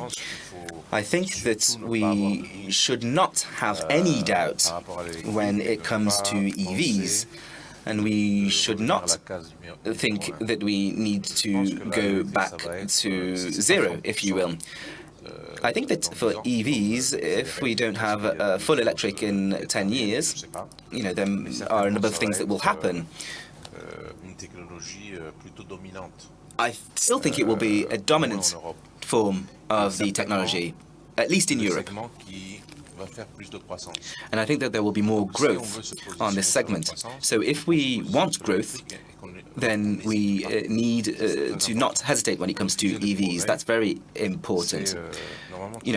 Refusing progress is very dangerous for companies, for nations, etc. So we have to move forward. That does not mean that we're going to ignore hybrid or other solutions, but we have to be at the cutting edge when it comes to EV technology. For the moment, this remains challenging, but it is working. And above all, I think that we have a head start compared to the competition, which is expressing some doubt when it comes to EVs. What I can say is that for cars such as the R5, these are cars that are absolutely comparable with ICE vehicles in percentage, perhaps a little less, but there's a lot of work that needs to be done. We've worked on this for 150 years. EVs have been around for 15 or 20 years, so we need more time. We're clear on what we need to do, but we hope that the context helps us move forward in this direction and does not lead to a complete challenging of the Green Deal, for example. We know that a number of studies have been conducted, we've conducted them, and we know that the average use of EVs is in 60% of the time. These vehicles have a lesser impact on the environment. So if we can do something for the health of our planet, EVs will play a role. And I want Renault to be at the cutting edge of this technology. I'll conclude here, but I think that we have taken a sound decision. This decision was taken before we arrived. In fact, I think during H1, the first half of the last decade, when it comes to hybrid, when it comes to e-tech, I think we were the first to believe in this technology. We have an uptake of 20%. And we're second, just behind Toyota, which launched this type of technology some time ago. So, yes, I think we need to hold firm when it comes to EVs. It's not easy, but we'll get there. Yes. So we have this decarbonized electricity, but this is not easy here for everyone in Europe, particularly in France. Thank you, Luca. Now, the next question, please. The other side of the room, if you will. Hello. First of all, well done, and thank you for the presentations, and thank you for the ambitions you explained, which I fully support. I'm a little unsatisfied, and my question is as follows. What's the objective of having a hub, and how does this impact the customer's satisfaction? So we mentioned earlier on during Luca's presentation the excellent score of all of our customer satisfaction surveys. I've been used to this for a number of years. When there are measures that have been announced through the NPS, for example, we're dealing with very high-level things. So one can believe what one wants as it regards to statistics, and we sometimes receive letters from our customers, I do from time to time, with problems, and we try to resolve these as quickly as possible. The team is doing remarkable work, and we're conducting training in dealerships, for independent dealerships and in our own dealerships, and this is part of what we mentioned earlier on. We know that it's much more difficult for a dealership to go from ICE vehicles to EVs. That requires significant effort when it comes to training, transition. It's not easy, but we're reassured by what we're hearing. Again, we know it's not perfect, but the objective remains the same. We have to be the best. I should add some points to that. In fact, we have done two things. With this generation, we've improved quality in a fairly impressive way at Renault. And we've resolved 75% or 80% of the quality issues that we had. And that's important because people are spending their money with us, and that's very important. So we have statistics that aren't published, but that we share with our manufacturers, and they're the best in the market. Renault has never reached that product quality level. That's the first information that I wanted to share with you.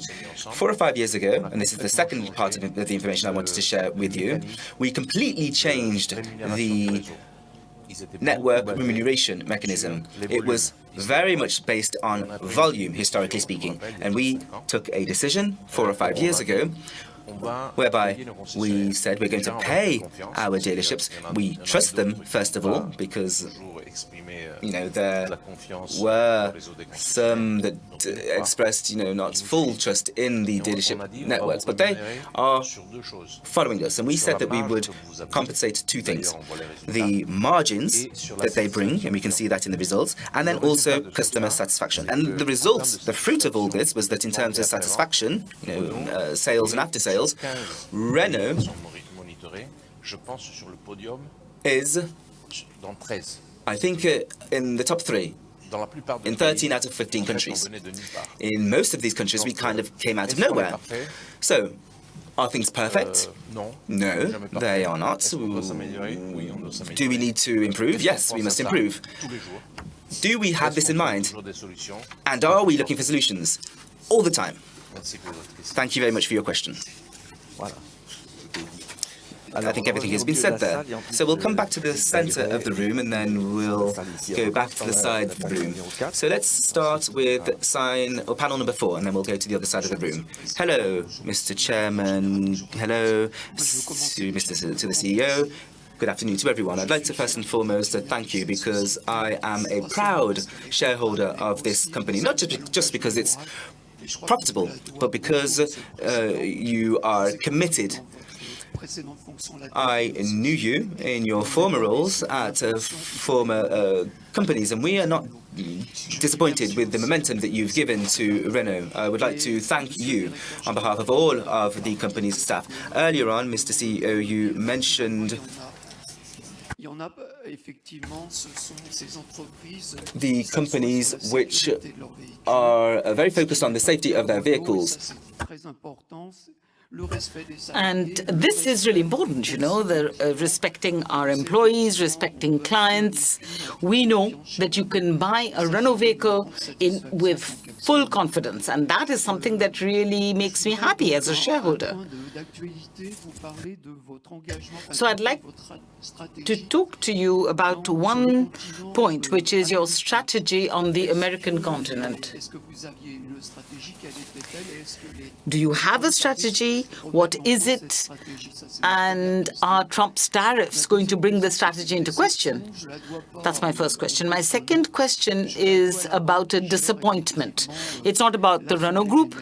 It's about the bank that manages the AGM. Because this year I was deprived of my mandate because it was not given. It was given to an unknown shareholder this year.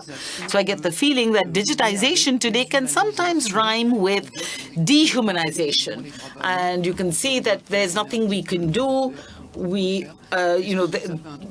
So do you have anything, is there anything that you can do? Can you look at this and check the functioning of the bank that manages the organization of the AGM? Thank you very much. Thank you very much. Merci beaucoup. Luca, peut-être sur la première question. Okay, Luca, maybe you can take the first question. Well, yes, says Luca de Meo, I think that we are not as exposed to the problems linked to the Trump's, the tariffs announced by Trump as much as our competitors are. Of course, we could be affected by it because this is a very brutal movement that is starting. So typically, I'll give you an example. The fact that many car makers will no longer be able to export the products that were produced in Europe and that are going to be sold in the US. But of course, you know, our plants have to keep working. So theoretically, this might put some pressure on the market. So there might be this kind of effect. We really hope that the world is going to calm down because, you know, obviously for people like us, you know, we need a world that is open, that is flat and that is open to competition. But unfortunately, we all have to live through these times. But from a strategic point of view, with Philippe Krief and the others, we were looking at, you know, thinking about the new Alpine cars, and we were thinking that they were going to be top of the range cars, and we thought maybe in a couple of years we might put them into the American market just to see whether a rather special, exotic, passion-based product like Alpine could work there. But I think we can still do that for certain vehicles, but I think it's become very risky right now with all of these uncertainties. So it's quite normal that people like us should decide that we have to put the brakes on this and wait and see what happens. But if there is one range of products that could maybe have a chance in the US market, a Renault product where we've never been good in the US market, it might be Alpine. But we don't know. I can't promise anything because, you know, we discussed this morning. The whole point of Alpine, you know, is, you know, Renault has never launched a premium brand. It might take 2 or 3 generations to really establish the brand at the top of the range, you know, where customer satisfaction and all of that. But, you know, when things take so long, somebody has to have the courage and the vision to launch it. And so, you know, we're doing this with a lot of love and a lot of passion. Now, about your second question, I'm really sorry. It must be awful to be sitting in front of your screen and not understanding why you can't get your invitation and your mandate but you know, there was a time where it was bad and we'd really improved things. But we'll certainly note your point, and I promise you we will deal with it. I promise we'll do the best we can. Thank you very much. Maybe sign number 6 here. Bonjour. Christian Chabrerie, actionnaire individuel. Yes, Christian Chabrerie, individual shareholder. I have a comment. First of all, congratulations, really congratulations for the results. I was there at Vivatech last year with Software République, and I thought, that was a great show window for you for the deep tech part. So I have two questions. The first one concerns Tesla. You quoted them several times. What are your advantages compared to Tesla? Could you maybe, give us some of them?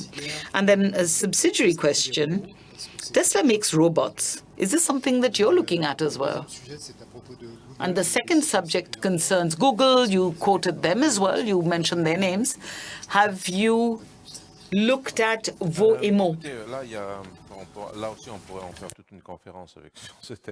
Well, there again, that's another topic on which we could have a whole conference. I'm going to try and give you some really short answers so that other people can ask their questions as well. Well, yes, we are looking at robots, especially for applications, for example, to support our employees in plants, helping them in the more painful tasks for manufacturing. They evolve, they become smarter, they have algorithms with AI and with all of these technologies for driver assistance and all that. We have these robots that are quite smart and that can work. So we are certainly looking at this. We don't yet have a plan to roll this out at scale, but we are certainly looking at it because I think that this is a technology that really does have a future, and it finds itself at the point of convergence of many technologies that we are familiar with. Now, what about Google? If you asked Google, they would tell you that the relationship they have with Renault is one of the deepest ones that they have with any OEMs. We started off with them 6 or 7 years ago. And then maybe 4 or 5 years ago, we decided to carry that further and to really build what we call the software-defined vehicle, the SDV. So this is a new generation vehicle with a computer that does everything and is connected to everything else. That's not the case for traditional cars. And it would have an operating system that is very close to the ones that are used now in smartphones. So the good news is that Google is acting as the co-developer of all of this with us. And Google, that they dominate the semiconductor world with their Android chips, and they've got a practical monopoly.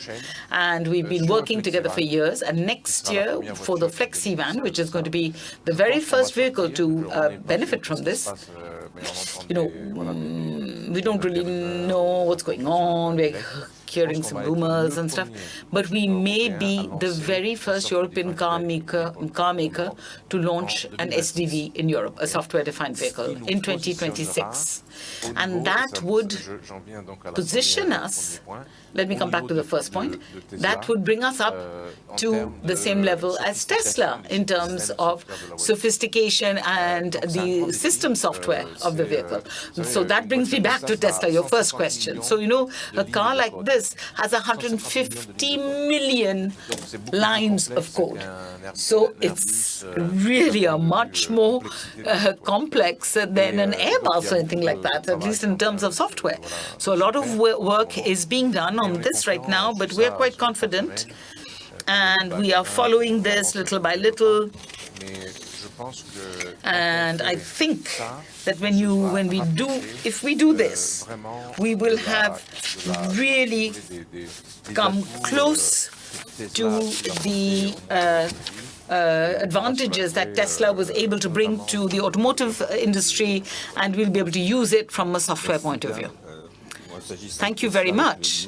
Now, as far as Tesla is concerned, so, I spoke to somebody who just bought a Scenic, and he told me that his earlier car was a Tesla, and he was really happy with his Scenic. Okay, let's take mic number 3. Hello. I'd like to thank you and really congratulate you for the Time Fighters initiative that you took. And really, these are, I'm a fireman, and I'm really happy that you're doing this. It's great.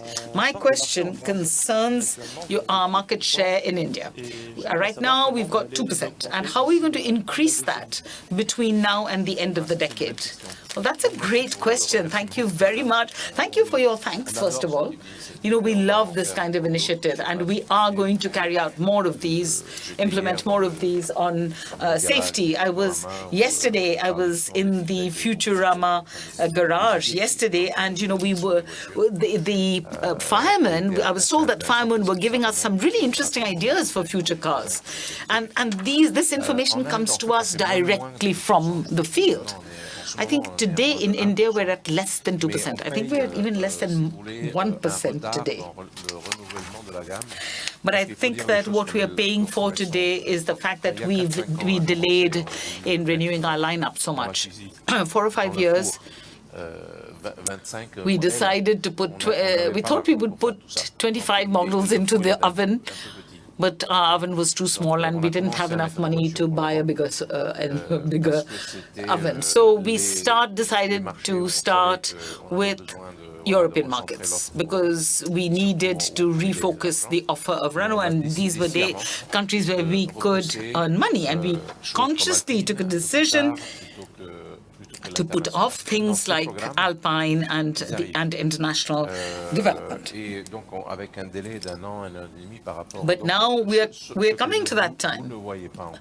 And so, you know, what you can't see as yet is that there is going to be a whole new range of products, a whole wave of new products dedicated to the international sector, especially all the projects that Denis and his team have made with Duster and Big. So we've already put in the work to make derivatives with the Renault brand. You know, the medium-sized car vehicle like the Boreal, the smaller one like the Duster, and a pickup truck as well. You know, we sell about we sell 1.5 million vehicles on a single platform, which is going to be now located in India, in Turkey, in Brazil, in Argentina. So I think it's going to take some time, but we are going to start recovering market share, not just in India, but also in other regions where we were present and where we saw that our market shares were being eroded and where we want to boost them again. So in India, you know, in the deal we're negotiating with Nissan, we would take control of the RNAIPL, which is the plant in India. There's going to be 4 cars in that plant, 2 for us, 2 for Nissan, and we are ramping all of these up. And today we are coming to ideas about how we could conquer the Indian market, because now it's our responsibility to ensure this works. India is a very difficult market. Yeah. And so, you know, Western car makers have never really made money there. But it's a 1.5 billion population country. You know, people are talking about 7 million maybe cars sold. I think we're going to get to about 10 million at the end of this decade, maybe a bit later. And I think that India is going to represent 50% of growth in the world, if all of this can be set up. The advantage is that we're there. We've got our plant, we've got distribution, we've got a team, we've got 7,000 engineers doing development there. So, you know, we've got the base. You really did put the finger on the biggest challenge that I see in terms of geographic expansion that Renault is going to have to face over the next 4 to 5 years. And I think this is probably something that we will be describing it much more precisely when we present the new strategic plan to you, Futurama. We did go there together, says Mr. Senard, and we saw how much our Indian teams were really waiting for the new products. There's a lot of expectation there. And And also, when we were moving around in India, we were surprised to see the quality of vehicles on the roads. We maybe all have rather old-fashioned ideas on this, but there has been a drive with a middle class that is really growing, and where there is space for us. So we're going to go there. Yes, number 5, please. Yes. Good afternoon, all of you. I have 2 questions. My first one is, what was the motivation to replace 2 Renault administrators by the 2 Renault directors by 2 independent directors in Nissan? And now, we have more and more new shareholders with the employee shareholder plan. What do you think that we should set up to ensure that they know what they're doing and that they can vote more usefully at the AGM? And another question, do you have a message for employee shareholders? Well, the answer to your first question is pretty simple. Really, that Pierre Fleuriot and I have played a role within the board of Nissan to try and rebalance the alliance, to try and make the relationship less emotional. And as I said, there's been a huge change. So, since I'm the chairman of the Renault board and Pierre Fleuriot is the lead director, this really was posing a legal independence problem on the Renault Nissan board. And we decided to put as representatives of Renault 2 independent personalities. It seemed smoother to prevent any risks of, let's say, bad governance. So we wanted to put an end to any risk of that. But there were days where I've spent night and day with Pierre Fleuriot following the evolutions of Nissan, and I can assure you I'm not likely to forget that. And there's no other reason than that. And because I didn't want to leave the board. I really told you exactly what the answer is, what the reason is. Now, for your other question, maybe Quitterie or Luca? It was, do we have any specific messages on employee shareholders?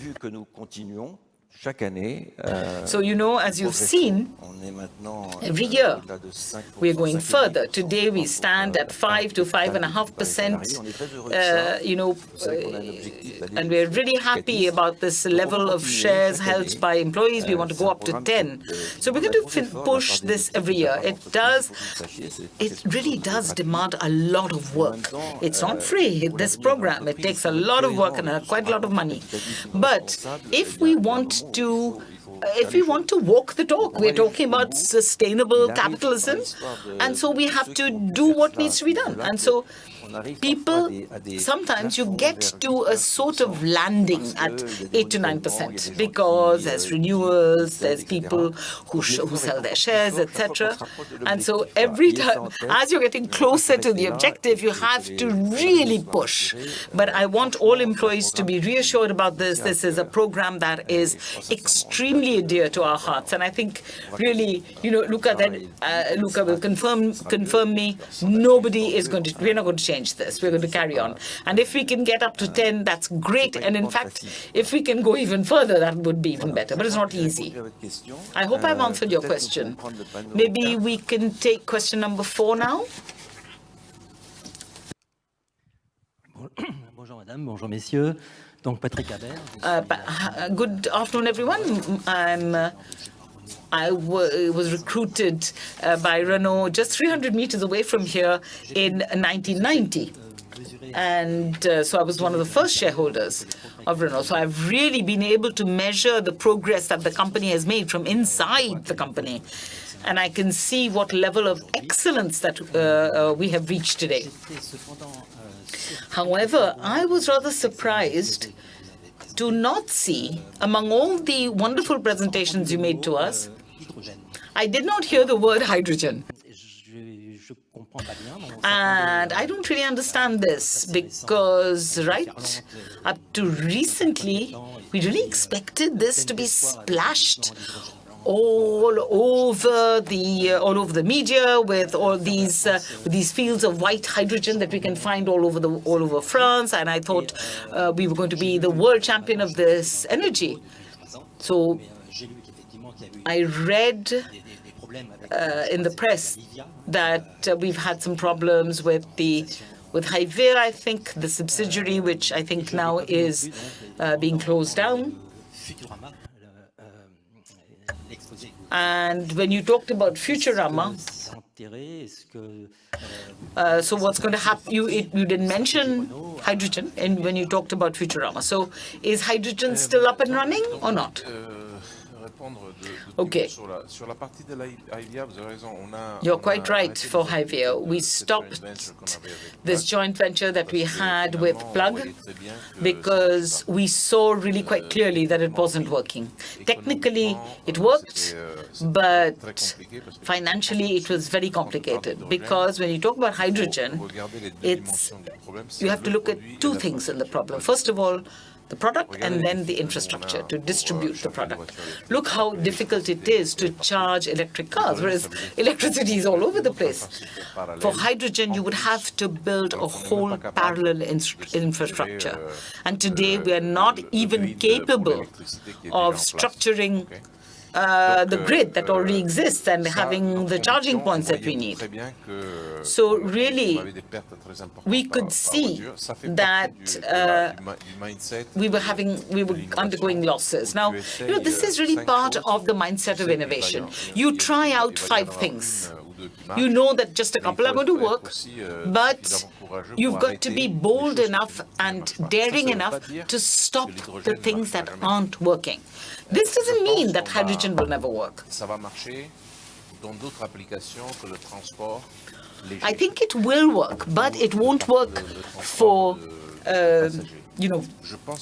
for passenger vehicles. I think there is a lot of potential on heavy goods vehicles, especially, trucks that are always going up and down the same axis, where with 300, 500 electrolyzers, you could cover the whole of Europe. So the fuel cells could be you could just directly pump in the hydrogen. But I really don't see this arriving with vehicles. I can, because we did integrate the fuel cell in a vehicle, and all of this know-how has remained with Renault, especially around the Master. Now with Philippe, we are also developing an application for a hydrogen engine for the supercar in Alpine. It's a concept car that we'd like to bring out. In fact, it's already, it already drives. So it's great for a concept car, but we don't really think that the business will follow, in spite of all the announcements, all the efforts that we made. I think the problem is we're just one Lego part, and the other parts also have to clip in.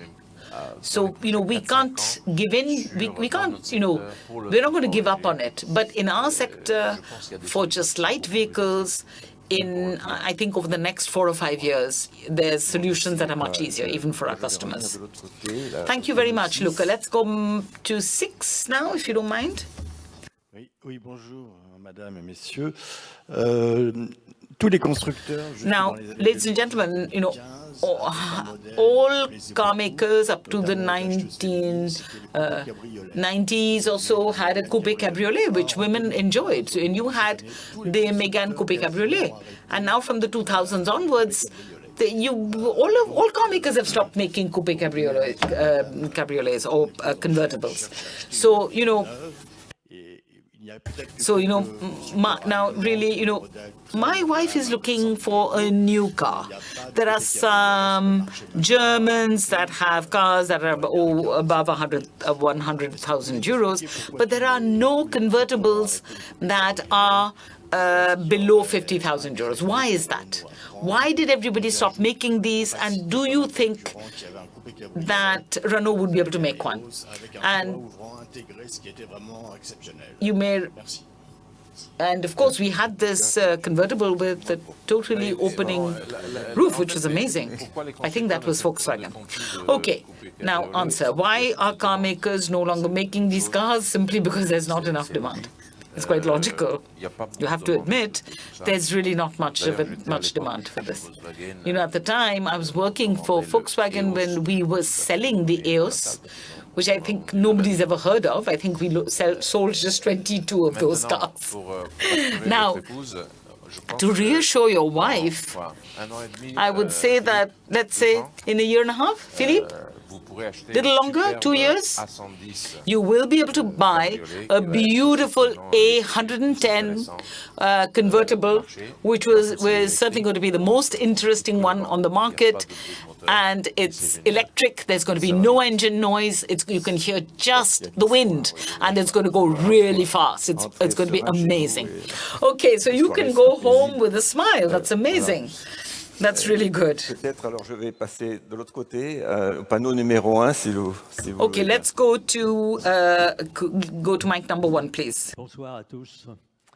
Renault s'attache. Okay, thank you. Hello, everyone. Renault is promoting the Alpine brand. I think that's a great thing. But what are Renault's intentions as far as the Gordini brand is concerned, which after all was and remains one of the most beautiful cars in French sports cars, and it dates back to before Alpine, because Gordini was driving before Alpine. And I think the Formula One that won several Grand Prix was a Renault Gordini. So what are your intentions on this subject? And I have 2 other points that I'd like to mention concerning the good results that you've talked about. Of course, we can only congratulate you about that. And I'm quite sure that, and I think that the whole company should be associated with these good results, not just the corporate officers. Because after all, you know, from the social point of view, there are a few shadows that you haven't mentioned. So, you know, on the 7th of December, Renault was condemned, was sentenced to pay 100,000 euros because of an illegal operation for loaning labor for profit. So maybe I'd like to get some explanations for that, and maybe tell us, you know, what are you doing to ensure that this can stop, given that Renault had already been, under the reign of Louis Schweitzer, sentenced for crimes in 2004 by the same court in Nanterre. So I'd like to get some clear explanations on what you're doing today to ensure that this stops. En ce qui concerne oui, donc bien entendu, now, of course, I can see that the results are really good, and of course I'm very happy with that. But it's not just due to the management; it's due to all the employees. Et notamment, je prends au hasard la fermeture de, je crois, let's take a look at the fact that you closed down the Fonderie de Bretagne foundry, which was a Renault subsidiary. So, you know, the closing down of this foundry has obviously put a lot of people, taken jobs away from a lot of people, and has harmed their families, as well as the local economy. There you are.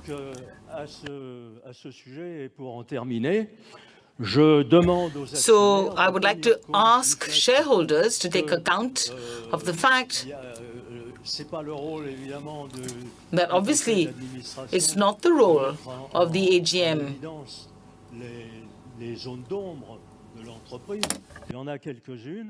It's obviously not our job to shine the flashlight on the things that are darker on the company's horizon, both financially and socially, or from the labor relations point of view.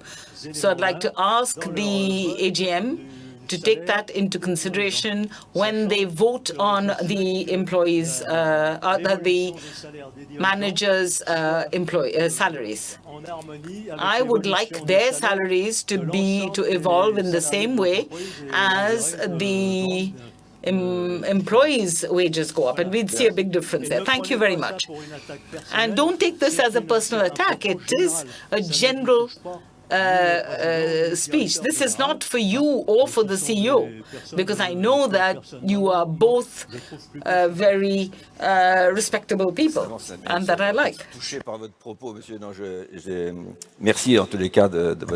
Well, thank you very much for the very open way in which you have discussed things. I think we all know, and we have said several times, that it is the teams of Renault, the employees working every single day, that have done all of this. And clearly the mission of the board of directors and the leadership team is to validate the strategy and to implement it. And we know that it's the employees who do the job.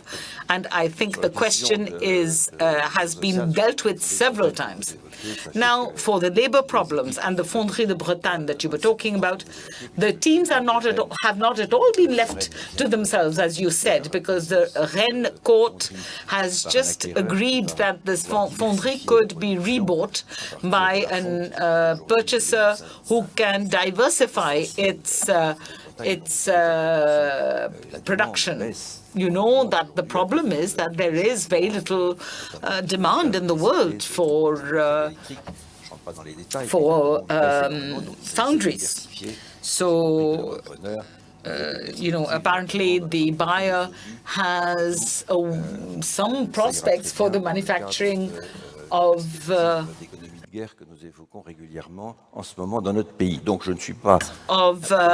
warheads, because after all, given that we are moving towards a war economy, that's probably going to be quite useful. And so the Foundry of Bretagne is going to have a future if the buyer is as responsible as Renault and will always keep to its commitments like Renault has always done. And we are putting at least 25 million euros into the transaction after the 320 million euros that Renault has spent on this company, and I can tell you that we have never, ever, ever failed to do our duty. So I'd like to reassure you about this. And now, as far as the the punishments were concerned, the sentences, I really thought you were going to list a lot more, but I think you're dealing with subjects that maybe, Quitterie, you can tell us. I have no idea where this comes from. Yes, you're right. It is where we were acting as services for tasks that the court considers as not specialized enough and not durable. And so they consider that this is illegal. We've been working with lots of companies for years at the level of training to ensure that we don't have to call on service providers for tasks that are not sufficiently specialized. So this is something we're already doing, and we've already improved a lot. There you go. So, we are not, as you know, sir, we are not pretending that everything is perfect, but we really are working very seriously and very hard to avoid this kind of concern. Now, on the Gordini brand, Luca, you can help me on this.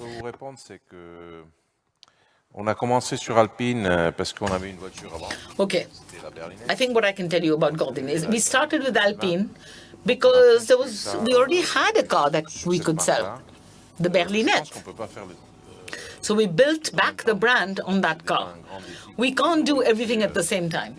It's already a huge challenge for us to relaunch Alpine at the worldwide level. It's going to take a lot of work. But we are all people who are very familiar with Renault's history. And we know what are the things that are in our history and in our inheritance that we can use. And certainly Amélie Gordini is somebody that I will never forget. I can assure you that you will never see anyone else doing what Renault did a few years ago by putting the name of Gordini on the 1.2-liter 60 bhp Twingo.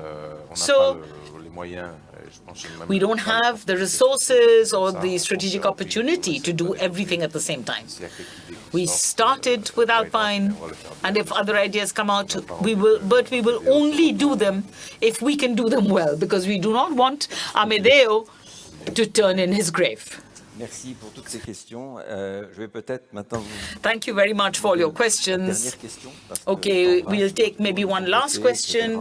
And, time is moving forward, so I'll take number 4. And unfortunately, that's going to be the last question we'll have time for. Thank you, and good afternoon, Mr. Chairman. I'd like to come back to the closing of the Fonderie de Bretagne. You said that you were going to stop making the engines for Formula One. I'd like to know a little more about that. Now, at the level of the company, a month ago, you signed the profit sharing in the group, and which was totally disproportionate between the people who are at the top of the ladder and those who are at the bottom of the ladder. Is there no way of harmonizing this bonus and making it uniform? Thank you so much. Sur la Formule 1? Oui. Bon, c'était une décision assez difficile. Okay, I'll answer the question on Formula 1. It was a very difficult decision, but it was a legitimate decision because the rewards system of Formula 1 penalizes car makers that make the engine or the motor. So you can buy an engine for, say, 20 million euros, and a structure like Viry costs us 200 to 250 million euros.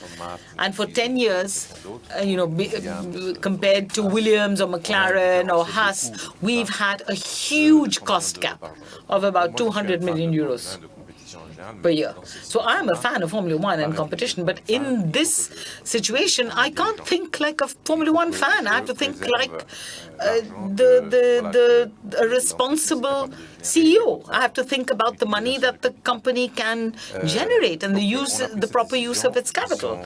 So this decision was taken. It was not an easy one. It was a very tough decision to take. Now we have to turn the page and look forward. And we have to concentrate on the development of our chassis. We have an engine next year that's going to be among the best. We're going to really concentrate on the parts that are where we are the best. Because, there's a few tenths, maybe 0.2 or 0.2, and if you have to pay 100 million euros for 0.1, that's very expensive. So I think we're really moving forward in Formula 1, and I really hope that the second part of the season it will give us some satisfactions, and I hope that Alpine will hold the rank that it deserves soon. One important thing, I was in Viry yesterday and I was talking to people.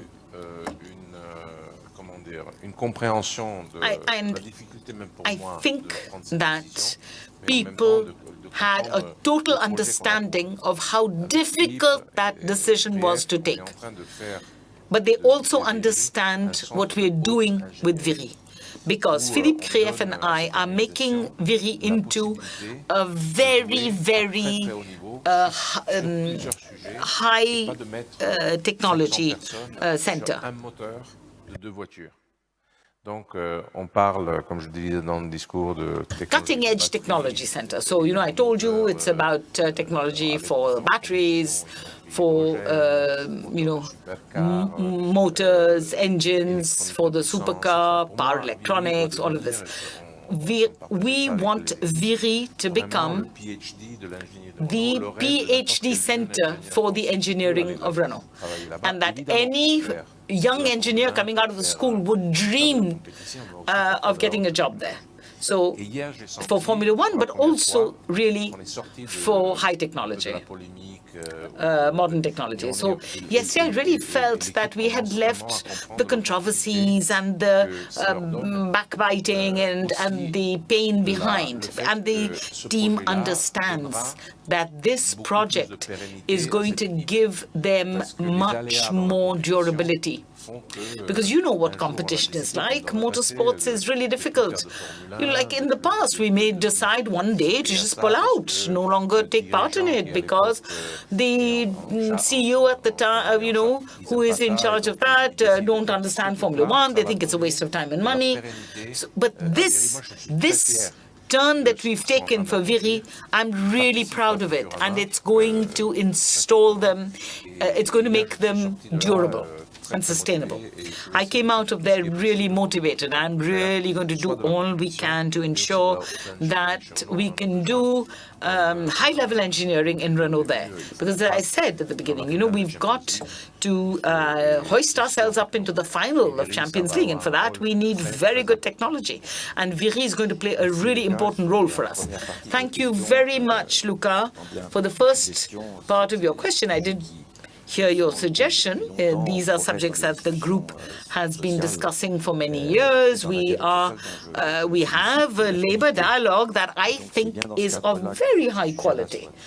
And it is within that framework, within the Human Resources Department, that these questions need to be dealt with.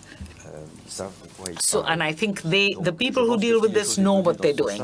And I think if things do evolve in the direction that you indicated, it would be within that framework. And I think the profit-sharing agreement that was signed this year was of very good quality. And it was done in great conditions. But of course, it does reflect the results of the group. So that everyone can benefit from it. Nothing is perfect, but things are moving forward. And I think labor dialogue within Renault is a model of the type. And I'd like to thank everyone who takes part in this, because frankly, I think that we are a great show window for labor dialogue. Thank you very much. I think now we've got to the part where we need you to vote. And so we are going to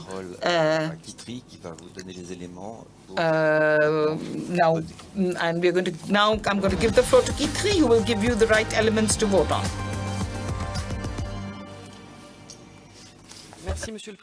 Thank you, Mr. Chairman. Ladies and gentlemen, dear shareholders, this general meeting is asked to consider 24 resolutions, of which 23 are ordinary resolutions and 1 is an extraordinary resolution. Before presenting each of the resolutions to you and proceeding to the vote, I would like to inform you that the total number of shares held by the shareholders is 213,891,381 shares, or 74.04%, with the voting rights in ordinary consideration, and 213,891,381, or 74.04% of shares with voting rights in extraordinary composition. The quorum required for the ordinary and extraordinary general meetings to be valid is therefore met.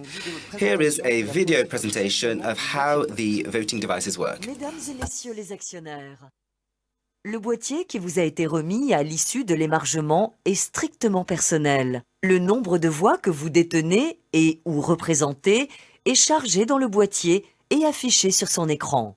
Vous n'aurez à utiliser You can use the green buttons or the yellow buttons and red buttons. The green button is for a for vote. The yellow button is for abstention. The red button is for a vote against.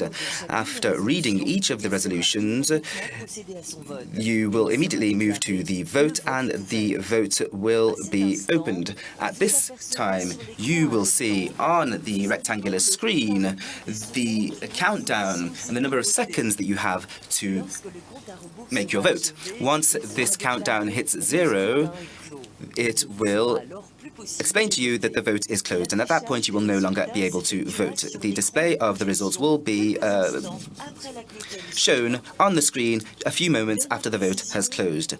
One last piece of information. Please turn off your mobile telephones during the vote, and do not forget to hand back the voting devices when you leave the room.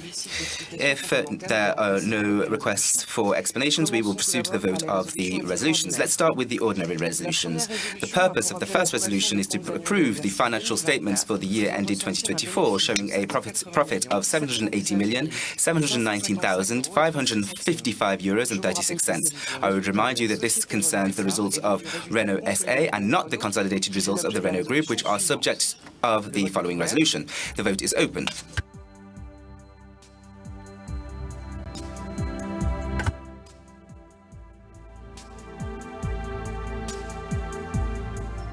Le vote est clos. The vote is closed. The resolution is adopted. The second resolution is to approve the group's consolidated financial statements for the year ended the year 2024, showing a profit of €891,064,475.69. The vote is open.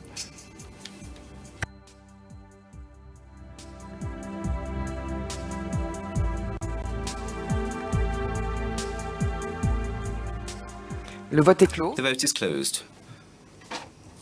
This resolution is adopted. The third resolution, the appropriation of net income for 2024 and the setting of the dividend. It is proposed that you set the amount of the dividend to be distributed to each of the company shares entitled to dividends in respect of the 2024 financial year at 220, a total amount of €637,785,269.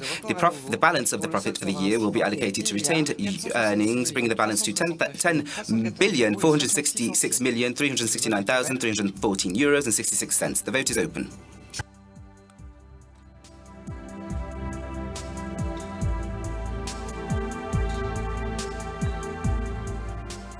Le vote est clos. The vote is closed. The resolution is adopted. The fourth resolution asks you to take note of the statutory auditor's report on the factors used to determine the amount of remuneration for redeemable shares. The vote is open.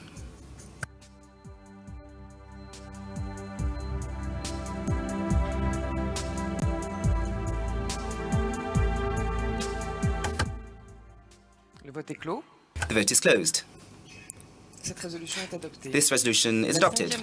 The fifth resolution seeks to take note of the information relating to regulated agreements and commitments entered into and authorized during previous financial years, the performance of which continued during the 2024 financial year as described in the Statutory Auditor's Special Report. The vote is open.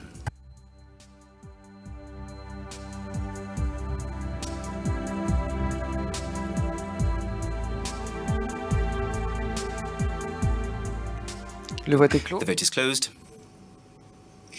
This resolution is adopted. Resolution 6 submits for your approval the regulated agreement relating to the transfer of Nissan shares entered into on the 27th of March 2024 between the company and Nissan and setting the terms and conditions of Renault's participation in Nissan's repurchase of its own shares. Nissan is not participating in the vote on this resolution. The vote is open.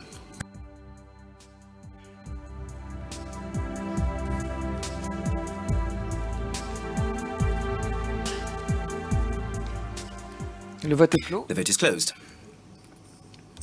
This resolution is adopted. The seventh resolution submits for your approval the regulated agreement relating to the transfer of Nissan shares entered into on the 26th of September 2024 between the company and Nissan and setting the terms and conditions of Renault's participation in Nissan's repurchase of its own shares. Nissan is not participating in the vote on this resolution. The vote is open.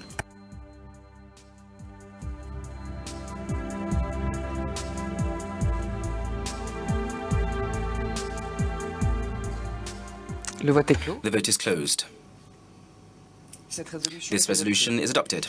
The eighth resolution proposes that you re-elect Myriam Bensala Chakroun as an independent director for a further 4-year term. The vote is open.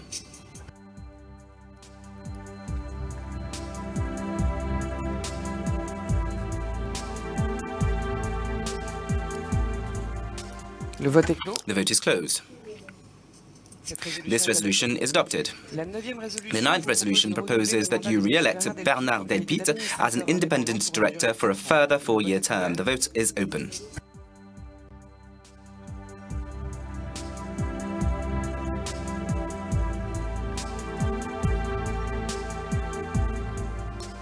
Le vote est clos. The vote is closed. This resolution is adopted. The 10th resolution proposes that you renew the term of Mr. Noël de Grippe as director representing employee shareholders for a period of 4 years. The vote is open.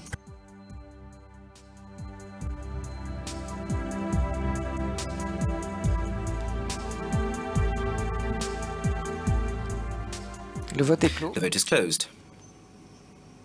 Cette résolution est adoptée. This resolution is adopted. The 11th resolution proposes that you appoint Anne-Laure de Chamard as an independent director for a term of 4 years. The vote is open.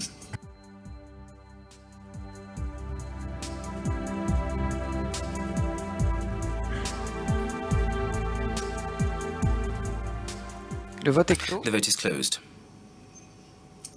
This resolution is adopted. The 12th resolution proposes that you appoint Armelle de Mardre as an independent director for a term of 4 years. The vote is open.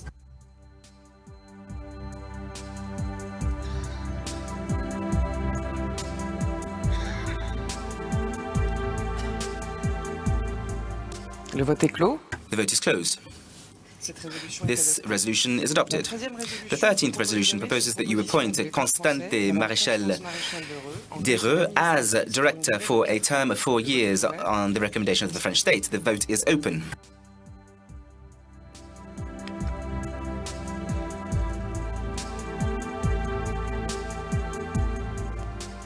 Le vote est clos. The vote is closed. This resolution is adopted. The 14th resolution proposes that you appoint, as proposed by Nissan, Ms. Michelle Barron as a director for a term of 4 years. The vote is open.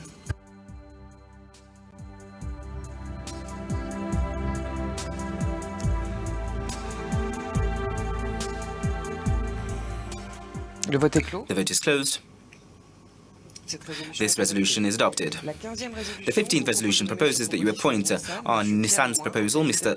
Pierre Loin as a director for a term of 4 years. The vote is open.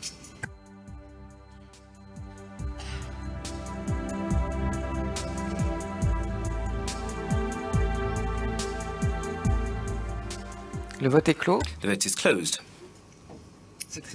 This resolution is adopted. The 16th resolution submits for your approval the information relating to remuneration paid during or awarded in respect of the 2024 financial year to all corporate officers. The vote is open.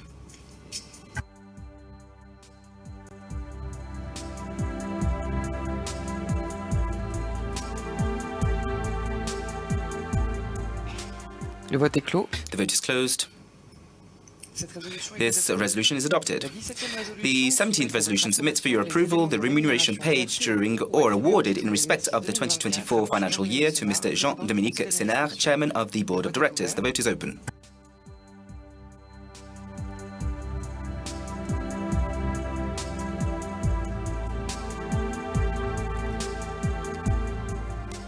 Le vote est clos. The vote is closed. This resolution is adopted. The 18th resolution submits for your approval the remuneration paid during or awarded in respect of the 2024 financial year to Mr. Luca de Meo, Chief Executive Officer. The vote is open.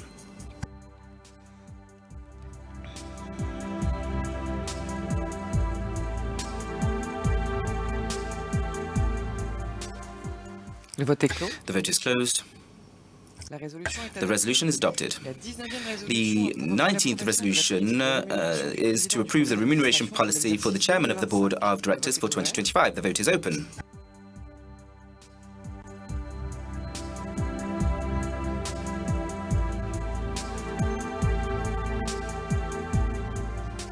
Le vote est clos. The vote is closed. This resolution is adopted. The 20th resolution is to approve the remuneration policy for the Chief Executive Officer for 2025. The vote is open.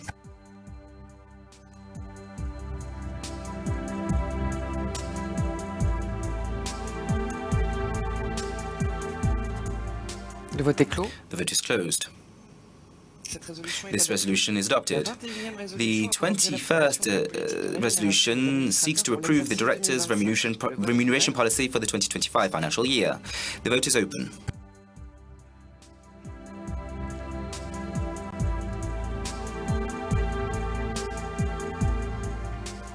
Le vote est clos. The vote is closed. Cette résolution est adoptée. This resolution is adopted. The 22nd resolution seeks to authorize the board of directors to buy and sell shares in the company for a maximum period of 18 months and up to a limit of 10% of the share capital. This is the authorization enabling the company to implement its share buyback program. The vote is open.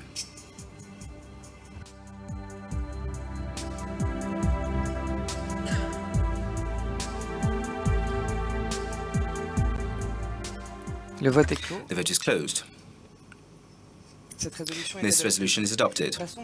We now turn to the resolution that falls within the remit of the Extraordinary General Assembly. The purpose of the 23rd resolution is to authorize the Board of Directors to reduce the company's share capital by cancelling shares for a maximum period of 18 months and up to a limit of 10% of the share capital. This resolution is linked to the previous one on the share buyback program. The vote is open.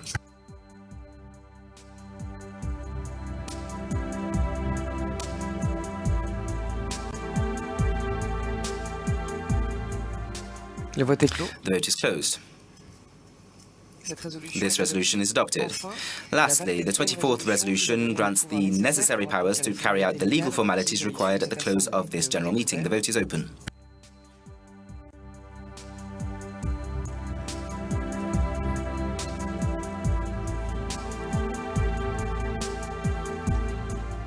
Le vote est clos.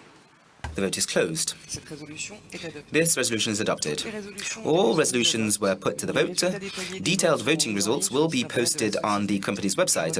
I give the floor back to the chairman to close this general meeting. Thank you very much, Quitterie, and thank you for that exercise, which is also always very intense. Thank you also to all of you here for voting and for being present. Thank you very much for your very pertinent and interesting questions. Thank you for the very interesting dialogue that we've had today. We are very, very grateful for this.